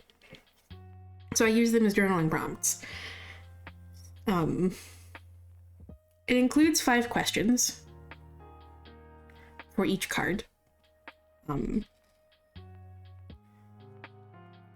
one thing I love about this deck is that it actually incorporates like a tabletop gaming aspect to it. If you have a D20, you can roll it, and based on the value, you can then look at a specific question. So, for instance, I forget the exact ranges. I believe it's like 1 through 4. Yeah. 1 through 4 is question 1, 5 through 8 is question 2, 9 through 12 is question 3, 13 through 16 is question 4, and 17 through 20 is question 5. Those values correspond to a specific question. Anyway, the point of explaining that being, I'm going to read all the questions anyway, but if you want me to roll a d20 or spin a d20 spinner pin, we can choose a question for you, or see if they want to choose a question for you. So, would you like to roll?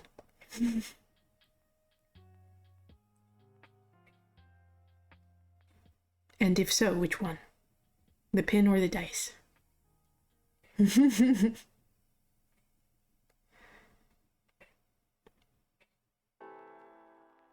The pin? Okay.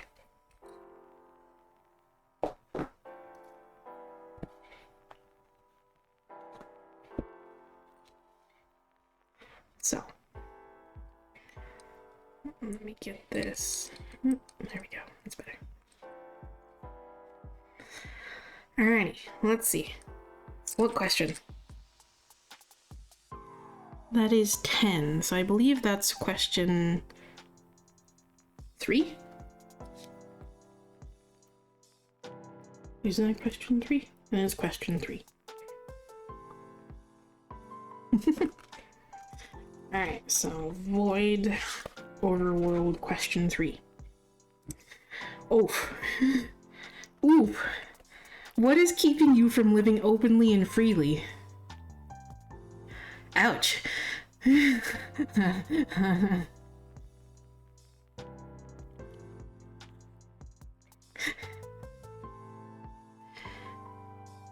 Yeah. Okay. And question 1, because like I said, I'm gonna read all of them anyway. Question 1 is, what is your personal void? The place where you feel trapped. 2, what aspects of yourself are locked away? 3, what is keeping you from living openly and freely? 4, who benefits or suffers from you keeping parts of yourself hidden? And 5, how have you shown resilience in the past, and how can you restore yourself afterward?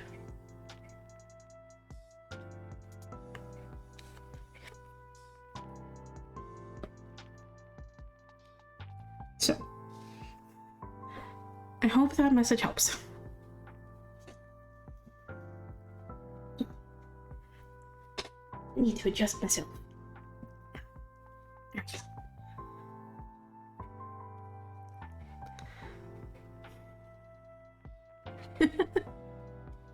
Hey, my Baba. I hope you're doing well, and thank you.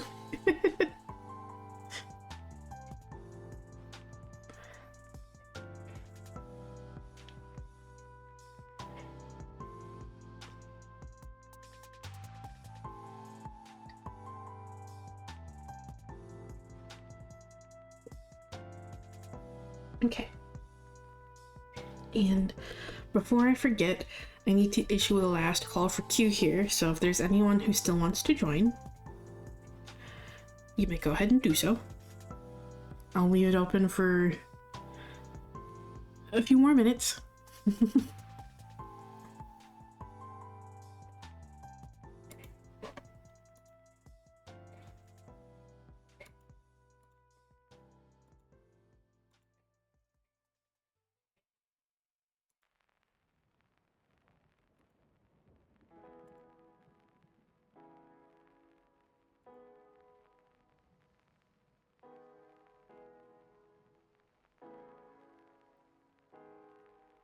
Good, I'm glad.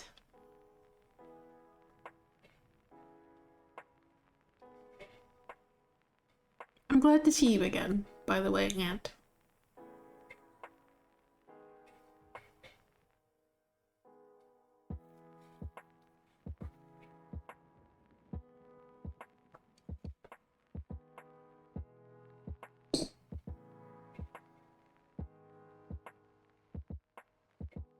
Okay. Well, as I leave the queue open for a few minutes. Oh, the thing that I just had out? This is a D20 spinner pin.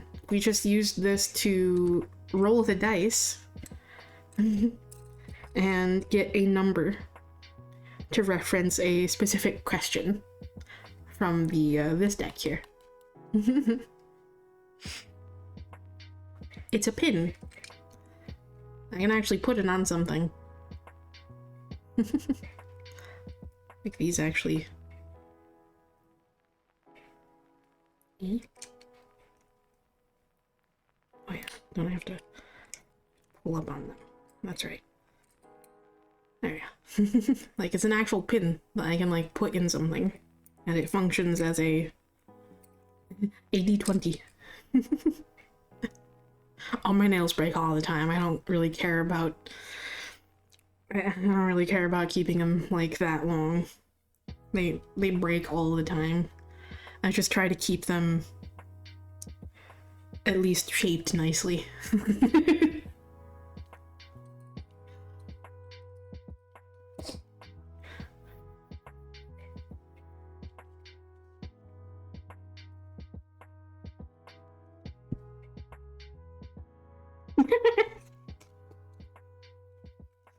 Yeah, my nails have always been, but they've always betrayed me like that.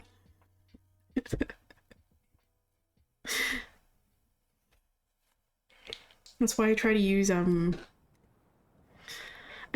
this regularly.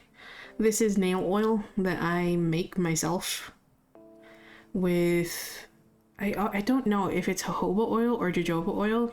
I've never known how you're supposed to pronounce it, but jojoba oil or jojoba oil, however you're supposed to pronounce that, it's a mixture of that and vitamin E oil.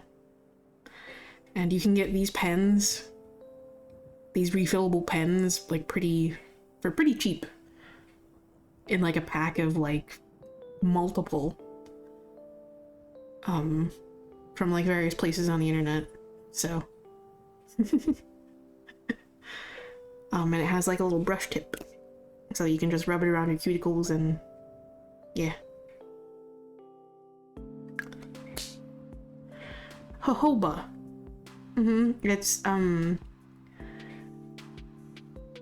Jojoba.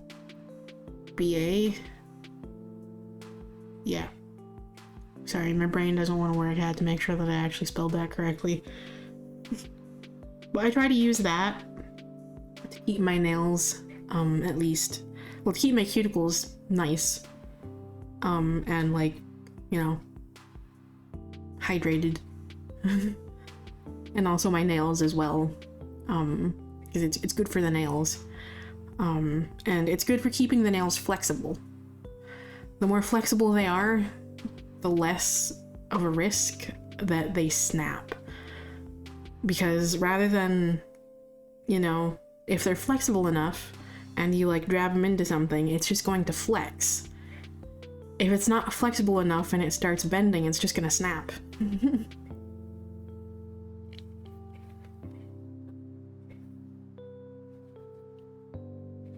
So, I try to remember to use that on my nails to help keep them relatively healthy, but also I use my hands a lot. I do a lot of work with my hands, so my nails just break a lot.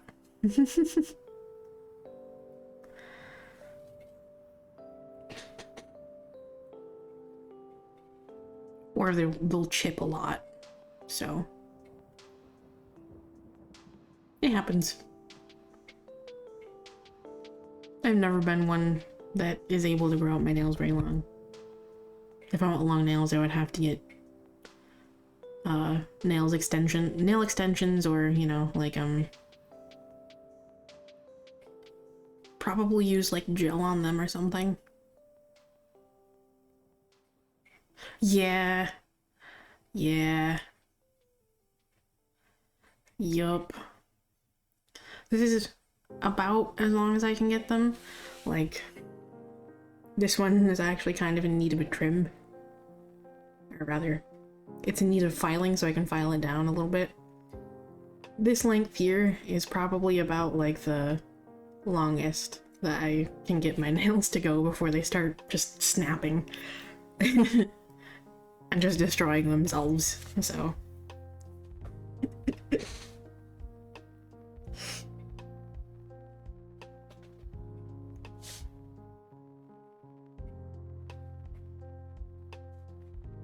So, I tend to keep them within this length anyway, because, yeah. And my right hand is usually shorter than my left hand, because I'm right-handed, so this hand gets more use. So they start breaking and deteriorating faster than the left hand does. So these can usually get a little bit longer.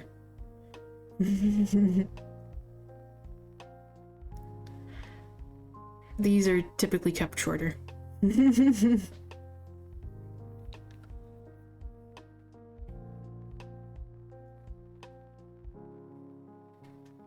So, hello, Estevez.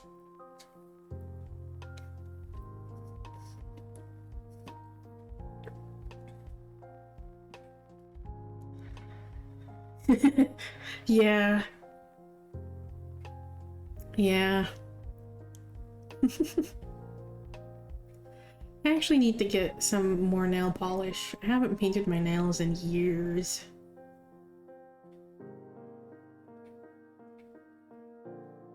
Yeah. Yep.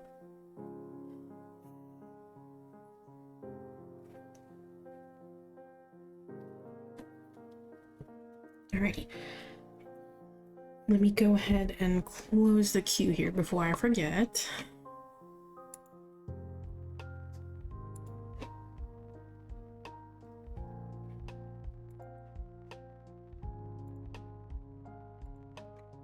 Yeah. Alright, let's see. What do we got for you today, Estevez?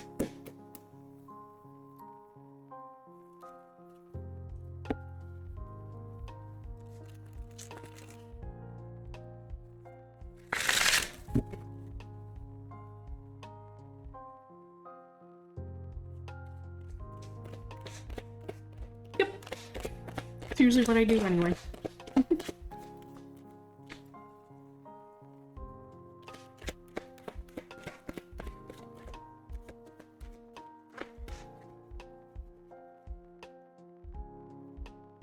I usually just ask what you need to hear.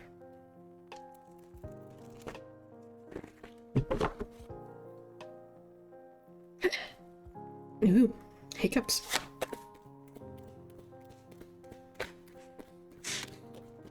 Oh, alright. Let's take that off. Okay, there we go. Okay.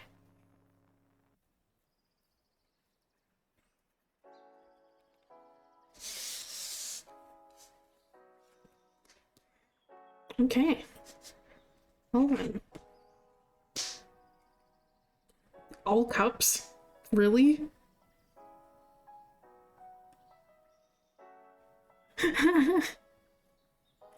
Okay. So, there's definitely this energy here of, just kind of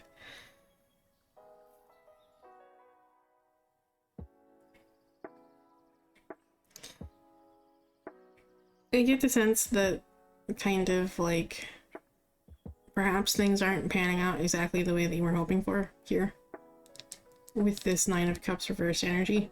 Okay.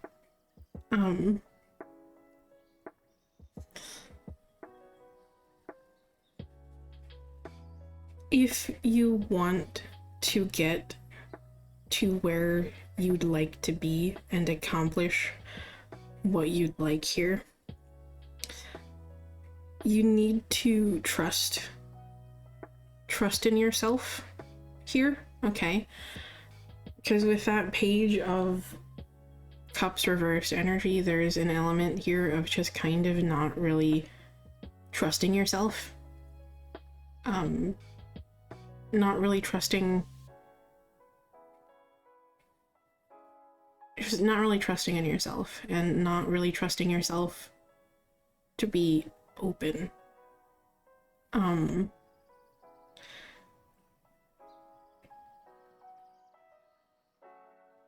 So, follow your heart here, okay? Follow where it's leading you. And remember to trust in yourself and trust in your heart to lead you in the right direction, okay?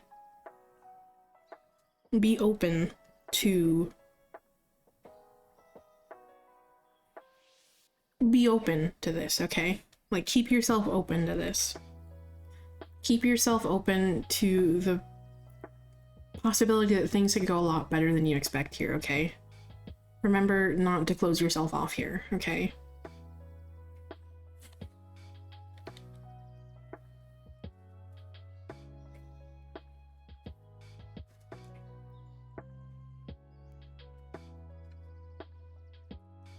Yeah.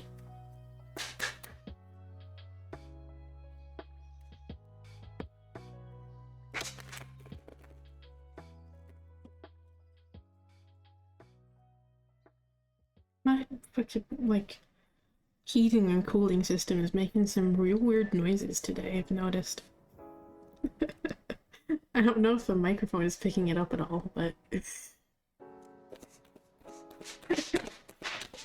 some real weird noises coming from the vents.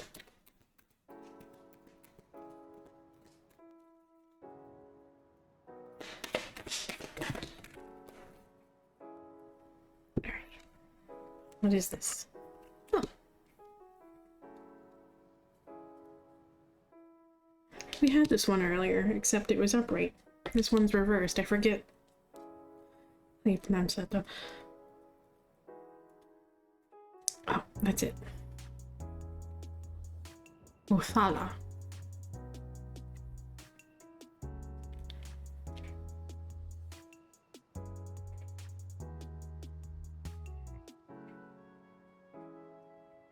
Okay. And for each of these cards, there's a little poem. I think I forgot to read that earlier. Oopsie. Oh well. They stood where we stand and shouted into the wind, their whisper finding us here. In the tapestry of moments, past and present interlace. Their echoes bind us together, a bridge across the expanse of time. Othala translates to inheritance. Symbolism here is ancestor, inheritance, family, land, and home. The Old English rune poem that's associated with this says, "Home is loved by all who prosper there, in peace and enjoy a frequent harvest." The reversed meaning here is Othala reversed can indicate that you may not be in the right relation with all that can be considered ancestors. This could be feeling disconnected from the land you live on or not honoring the important relationships in your life.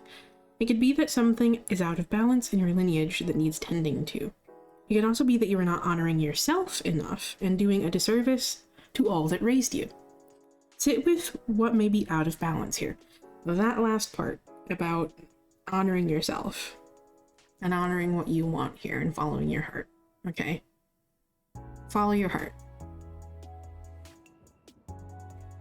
Don't let external expectations get in your way here, okay? They're your dreams, your life to live, your path to follow, okay?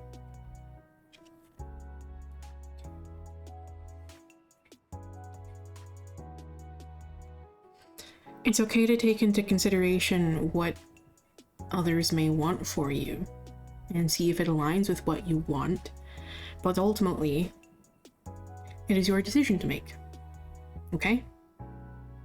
Because you're the one that has to live it.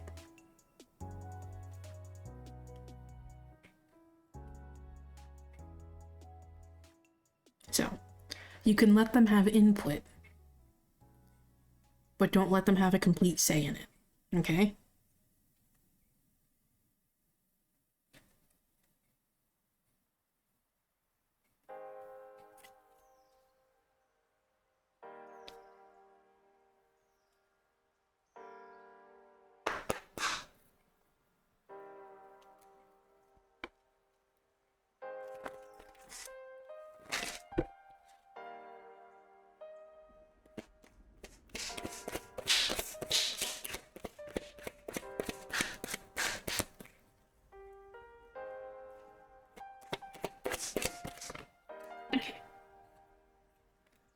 Ooh. We got Void Underworld this time.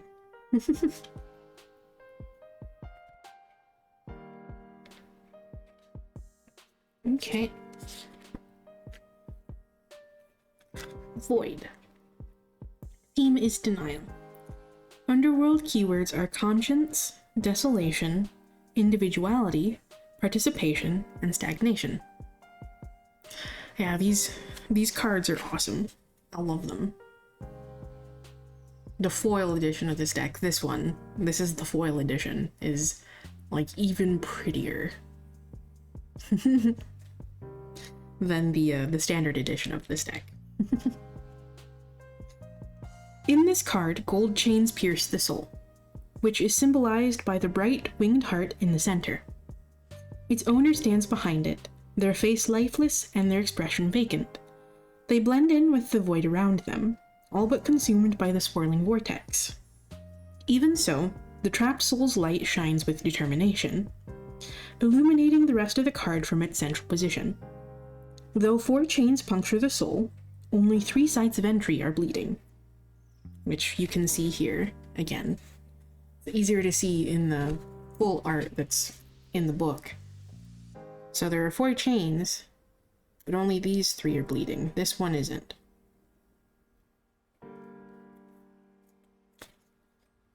Though 4 chains puncture the soul, only 3 sites of entry are bleeding, representing the soul's tenacity and resilience. The restraints hurt, but the soul doesn't break, for it knows that its chains can be released and it will be free one day. Okay, so this deck has 5 questions associated with each card.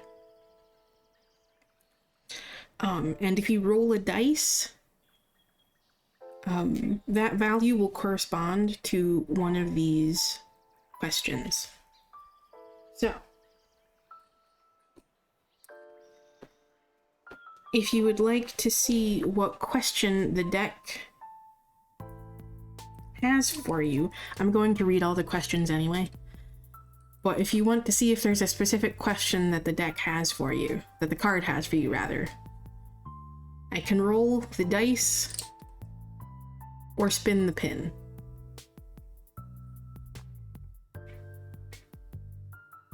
If you would like to. I can also just read all 5 questions if you want me to. Okay. Do you want the pin or do you want the dice?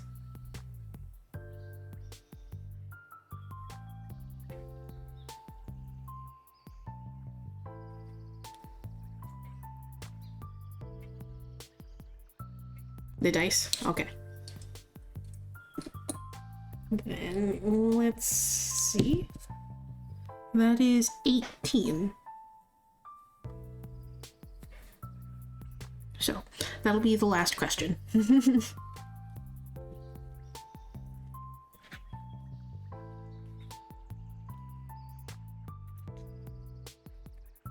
Okay. The 5th question for the Underworld version of this card is, how is this situation making you feel trapped or stuck? What would breaking free of it look like? So, the thing I like to do with these questions is use them as a journaling prompt. So if you want to use that as a journaling prompt and see what comes up for you, go ahead and do so. And the rest of the questions, just in case there's another one here that stands out to you. Is there a place, person, or thing that can bring you out of your personal void? 2, who is the person you imagine yourself as at the end of this? 3, what would it mean to unlock the hidden aspects of yourself? 4, how would you like to respond when someone shares their secrets with you? And 5, how is this situation making you feel trapped or stuck? What would breaking free of it look like?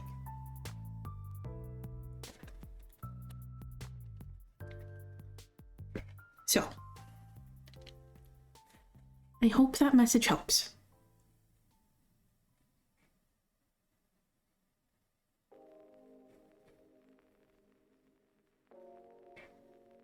Yeah, I mean, they're pretty much the same thing.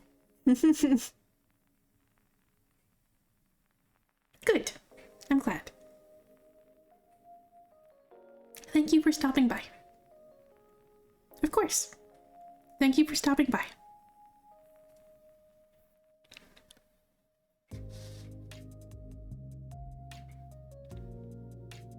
Okay.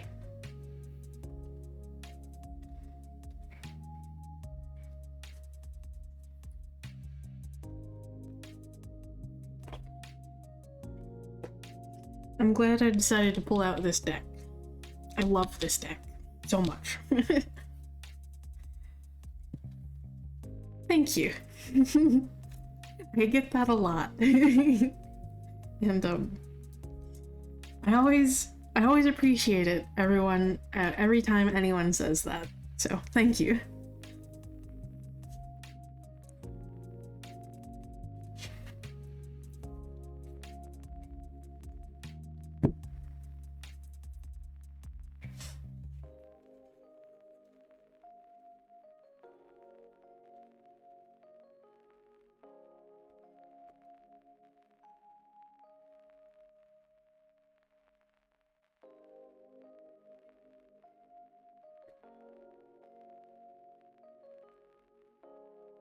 Okay.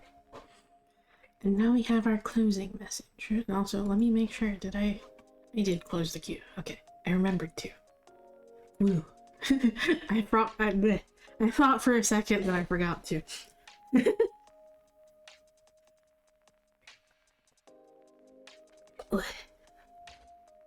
Okay. So, let's go ahead and see what our closing message is today, huh?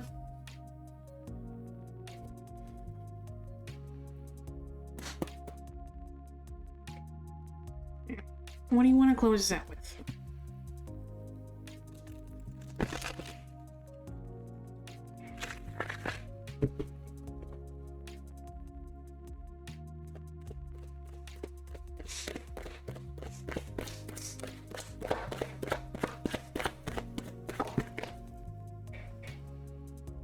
Okay, why did one card shoot out that way and one card shoot out this way and land on my arm? Excuse me?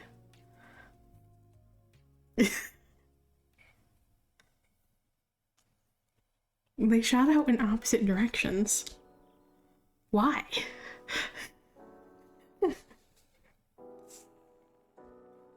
Okay, we're gonna take this one. See what it has to say.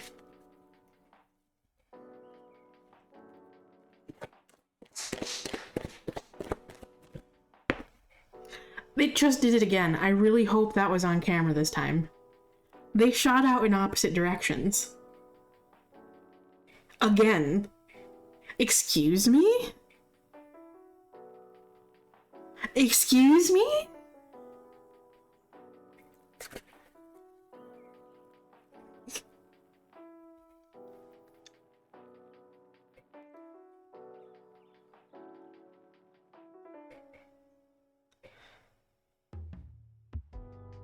What? Yeah, exactly. And it's... what? Hold on. The even weirder thing is, the other two popped out like this.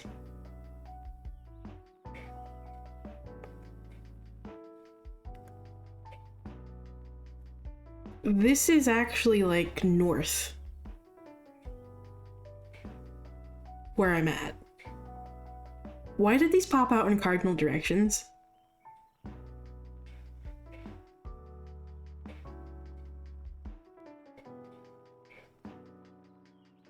Because we had one north and south, and now we have east and west.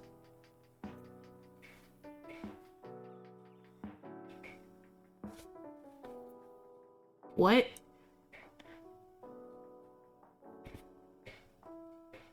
What?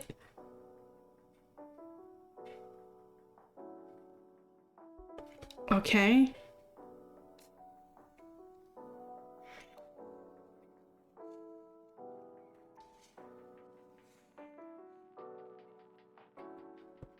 That's weird.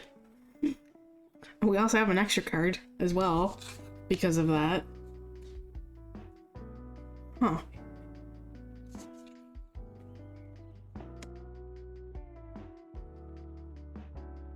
Huh.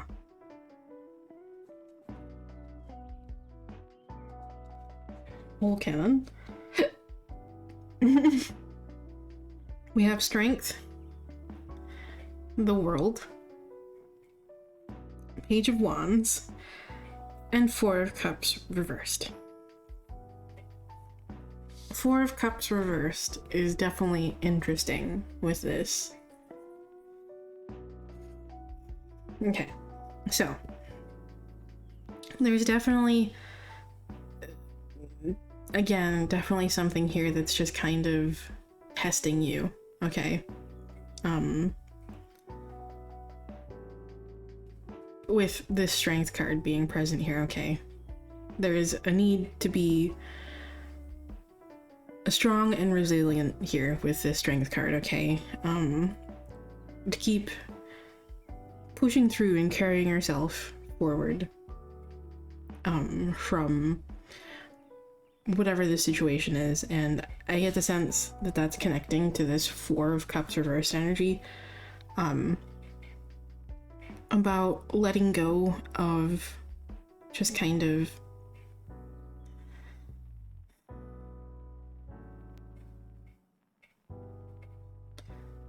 with the Four of Cups upright energy. There's that just kind of, there's that message of like that energy of disillusionment where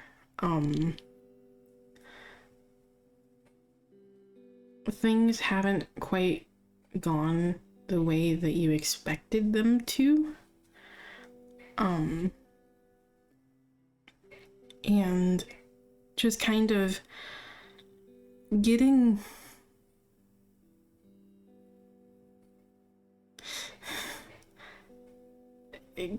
fed up with what's being offered to you and what's being like put on your plate.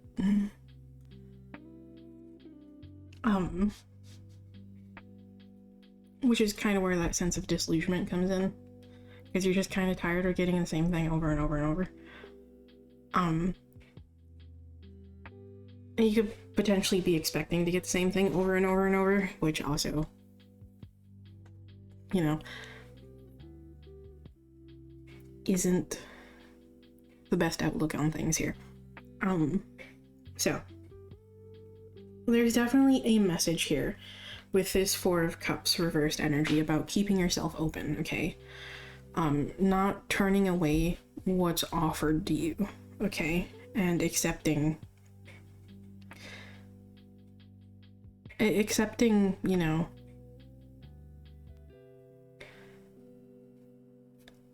accepting what is being offered to you. It's essentially finding that place where you're able to essentially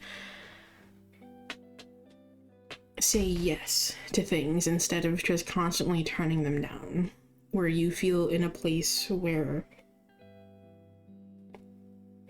you're no longer stuck in that place of just kind of expecting to get the same thing over and over anymore.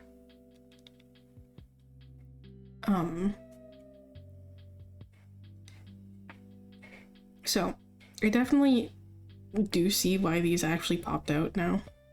Why they popped out together, funnily enough, in the way that they did. Oops. Like, these two are definitely going together, and these two are definitely going together, for sure. So, essentially, just keep holding on, and keep seeing things through.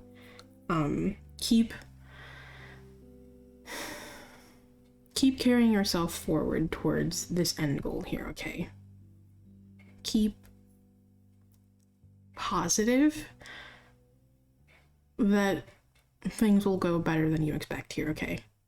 Definitely with this card being present here, there's definitely a vibe of just kind of keeping yourself open to the possibility that things can go better than you expect them to, okay?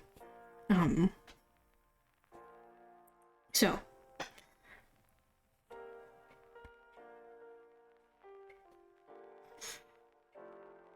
essentially just keep with that Page of Wands energy. It's asking you to essentially be a little bit more just brave and bold, and just kind of, sorry, I need to readjust myself. There we go.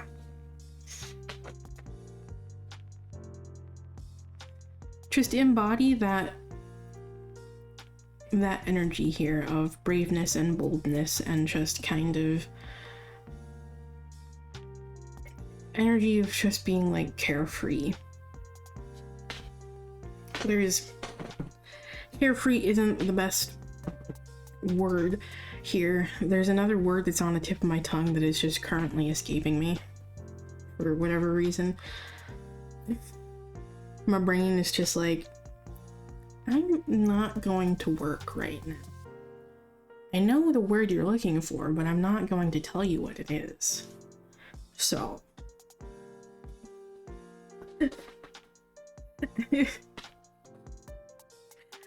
But pretty much, yes. Pretty much.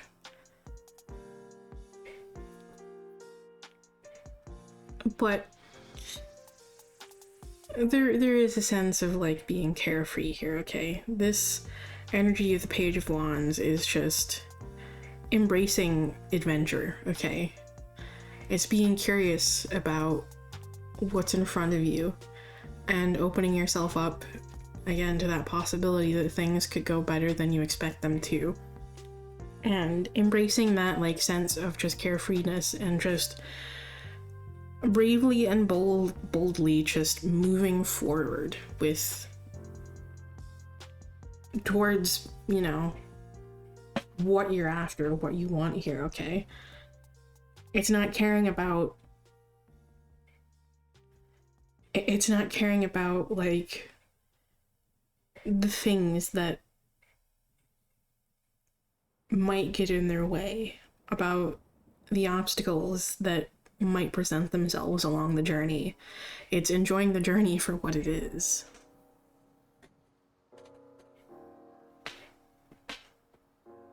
Like, again, just like look at the figure on that card. Do you think they give a fuck? No, they're just enjoying themselves. Going to the beat of their own drum. Not giving a fuck about what anyone else thinks. They're just there to enjoy the time. Enjoy the present. Enjoy the time that they have here. And enjoy the journey. Wherever that fucking leads them. So, don't be afraid to open yourself up. Don't be afraid to say yes. Don't be afraid to do something different.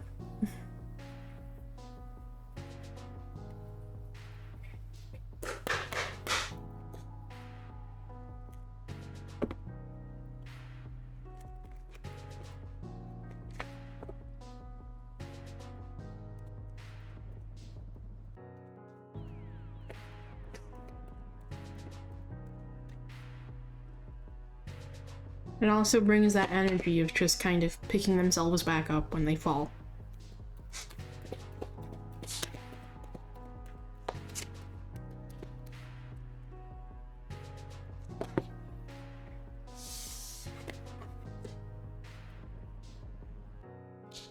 I know what this is. I don't remember how to pronounce this rune or what this rune is, but this is joy.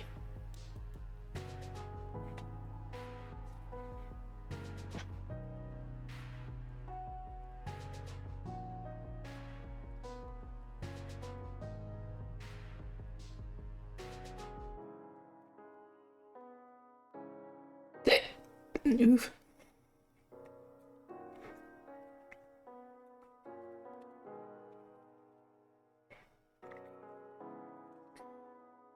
Wunyo.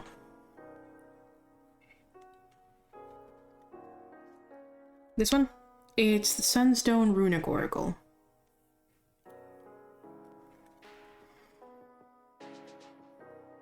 And this rune is Wunyo,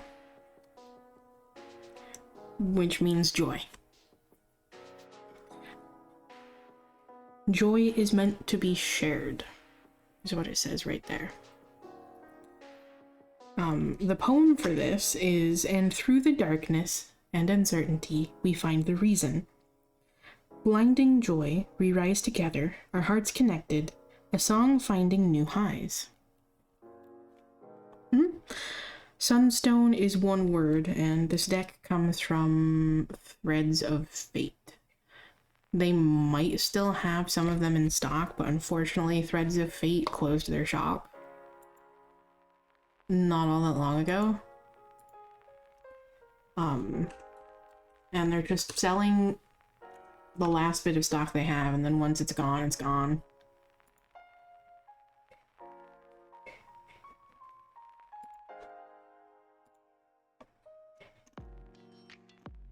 They do still have a few of them left.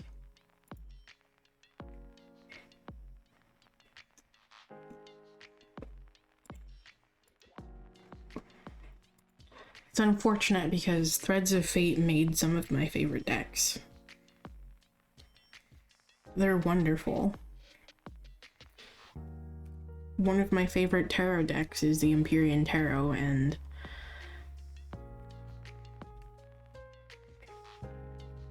that one wasn't around for very long, unfortunately, before they, decided to close.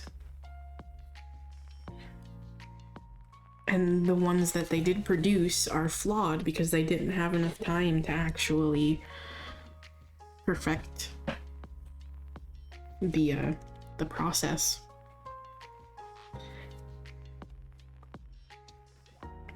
I think they said that like 20% of them are flawed. They'll start separating. The layers of the cards will start separating.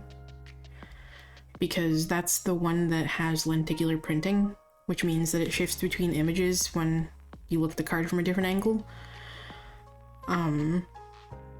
So the plastic layer on top is what separates the images, and that plastic layer is separating from the actual card itself.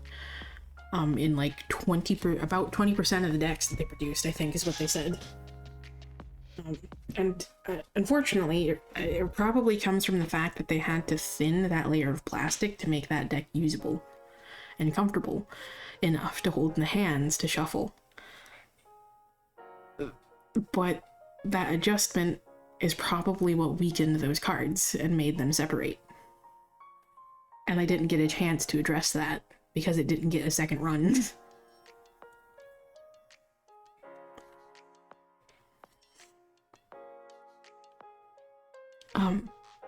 Symbolism for this card is joy, connection, community, and sharing.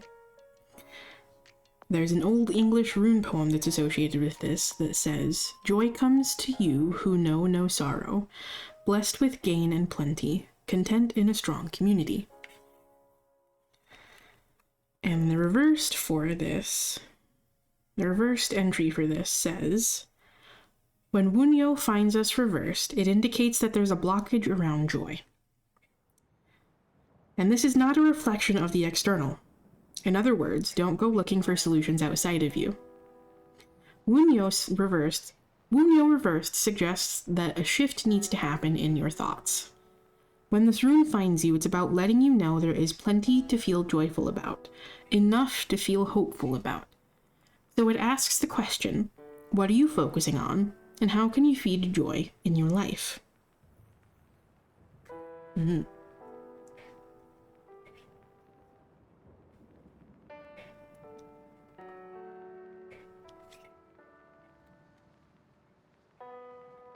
Okay. So, make space for joy, which does go in line with these two cards.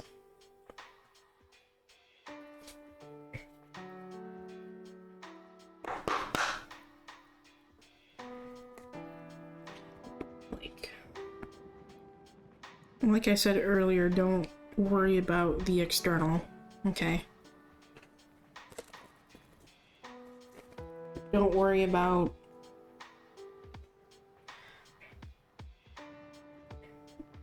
all the problems or obstacles that can present themselves along the way. Go after what you want because there isn't time for anything else. And unfortunately, with the external, in a lot of cases, there isn't a whole lot that we can control about the situation.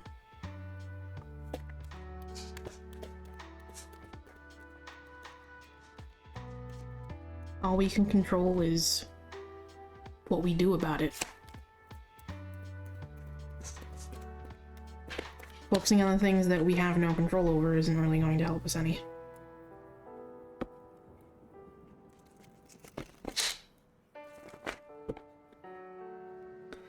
And not to diminish anything that is currently happening in the world, but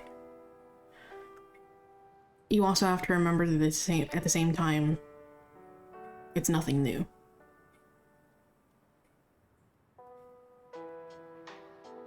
It's nothing new.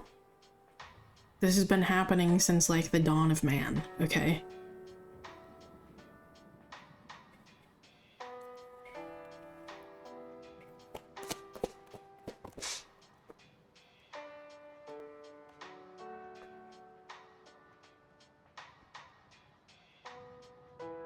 And it will continue to happen until, you know, until the end of our time.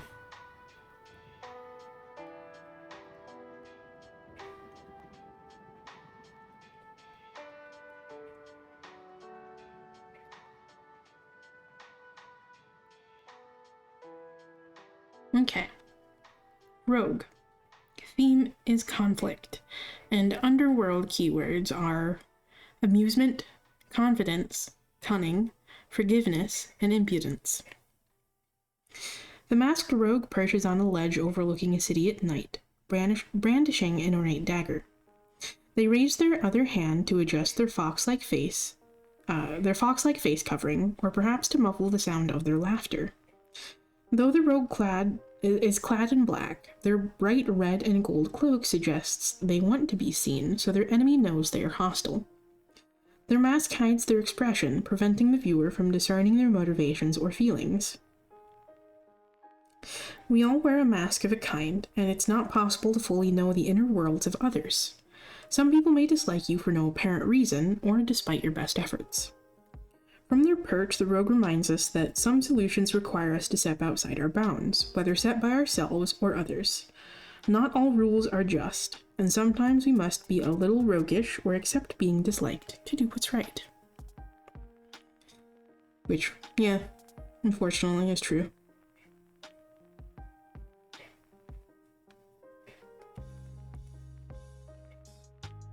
And unfortunately, people like that are just always going to exist, and there isn't really much you can do about it. Again, don't worry about the external. Don't worry about what other people think about you, or how you live your life. It's not theirs to live. They don't get a say in it.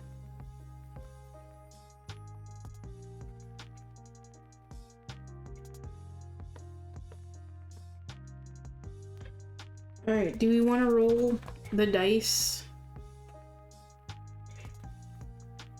and see what question we get? I think we'll roll the dice this time. So that's 8. Yes. So that would be 2. Right? Yes, it's 2. Ooh, 2. Experience breeds confidence. How can you get more experience to help you grow? Interesting.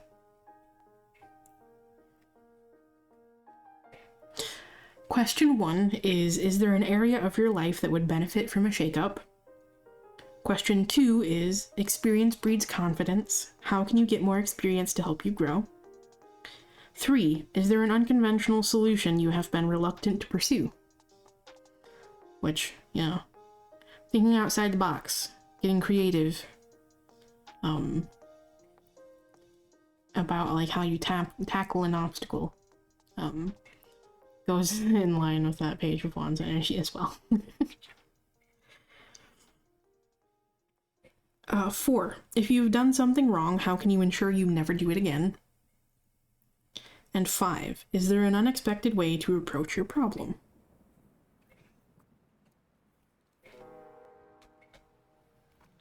Okay. So, I hope that message helps. Right? I fucking... Ooh. I know this Mercury retrograde is gonna be a little rough. Probably. For me.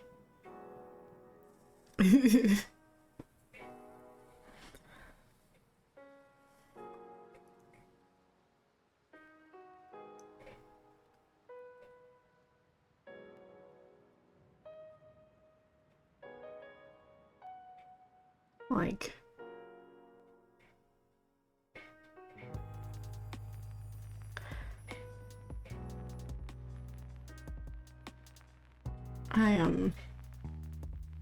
I've already been, like, super tired and low energy lately. And I know, like...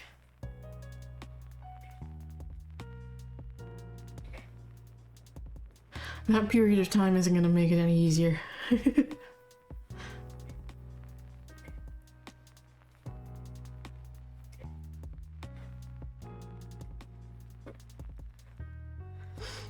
But yeah,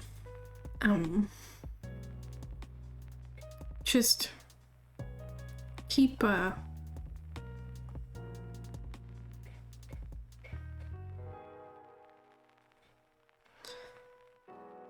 keep prioritizing your own joy, okay?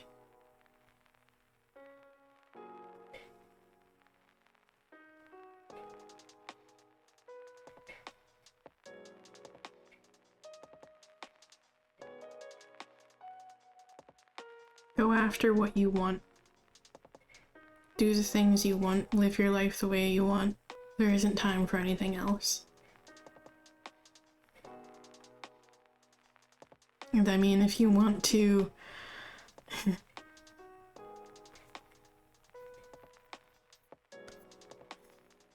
if you're someone who unfortunately gets caught up in all the reactionary content about the state of the world right now, and all the doom and gloom that's like centered around that, that's even more of a reason to just kind of get going with like what you want to do anyway. Because, you know, if the world's going to shit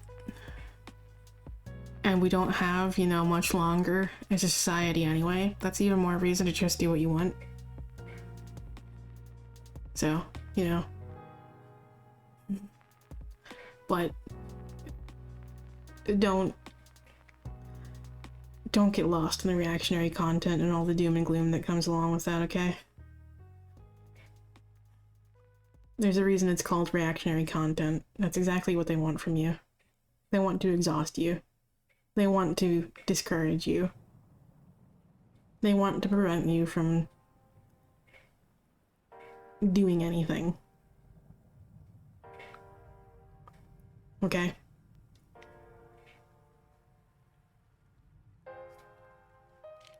Like, there's a reason why that tactic of just, like, overloading the media cycle, which is also unhealthy and not something you're meant to just kind of, you know, expose yourself to all the time, by the way. It's not healthy.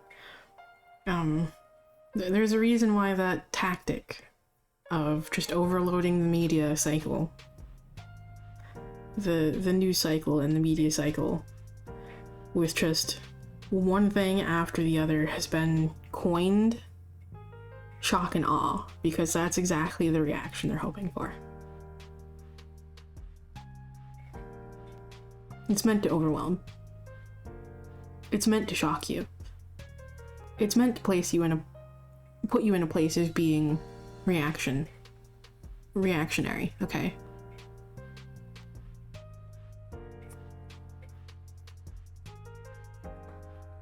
Don't get lost in it.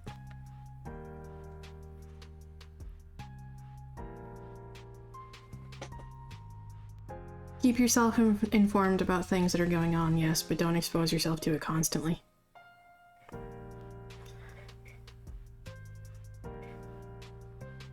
And even if that's too much for you, pick a few key things that really truly matter to you the most.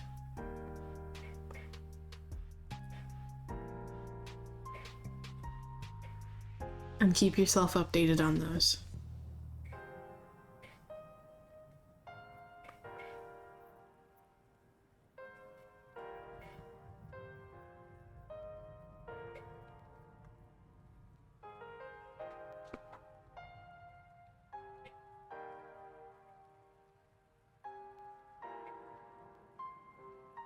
But do not let it get in your pursuit of joy.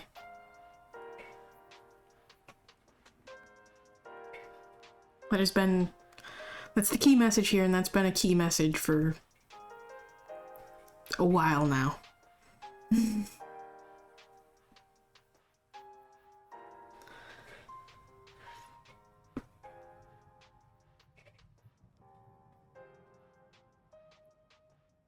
But anyway,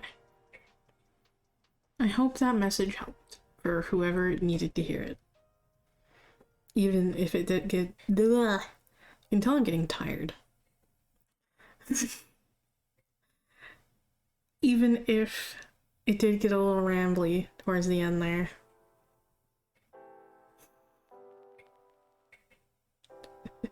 That's just kind of a...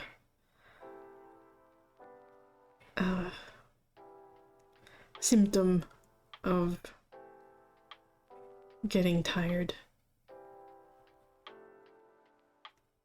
And that filter starts to take a nosedive.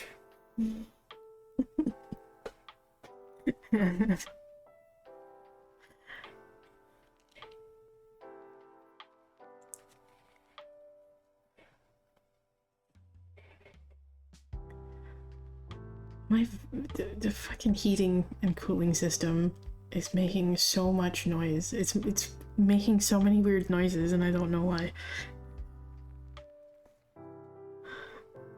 I just keep hearing it occasionally, and it's just like,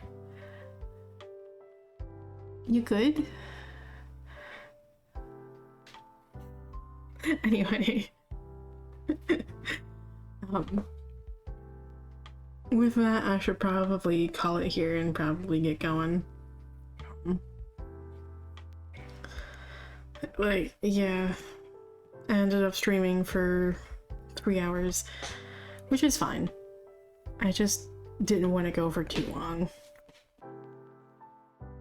I know I said short stream.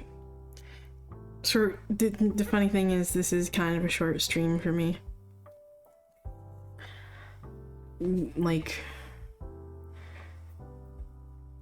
even just like last year, I would regularly stream for like over 4-5 hours. And like, short stream means probably around 3 hours or so for me. It means that I'm trying to place a limit on myself and not keep myself going until like the end of the night, because I could keep going as long as body allows me and as long as energy levels allow me. And tonight I didn't want to do that because I was already sleepy enough, already tired enough. My body is just in need of rest today. But I did still want to stream for a bit, because, yeah.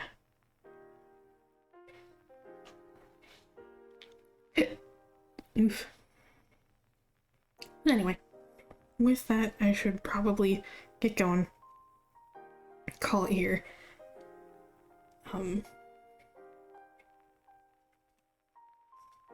Thank you all for stopping by. Whether you joined the queue, talked in chat, or just lurked, I appreciate you sharing your time with me. I hope to see you all again soon, but bye for now.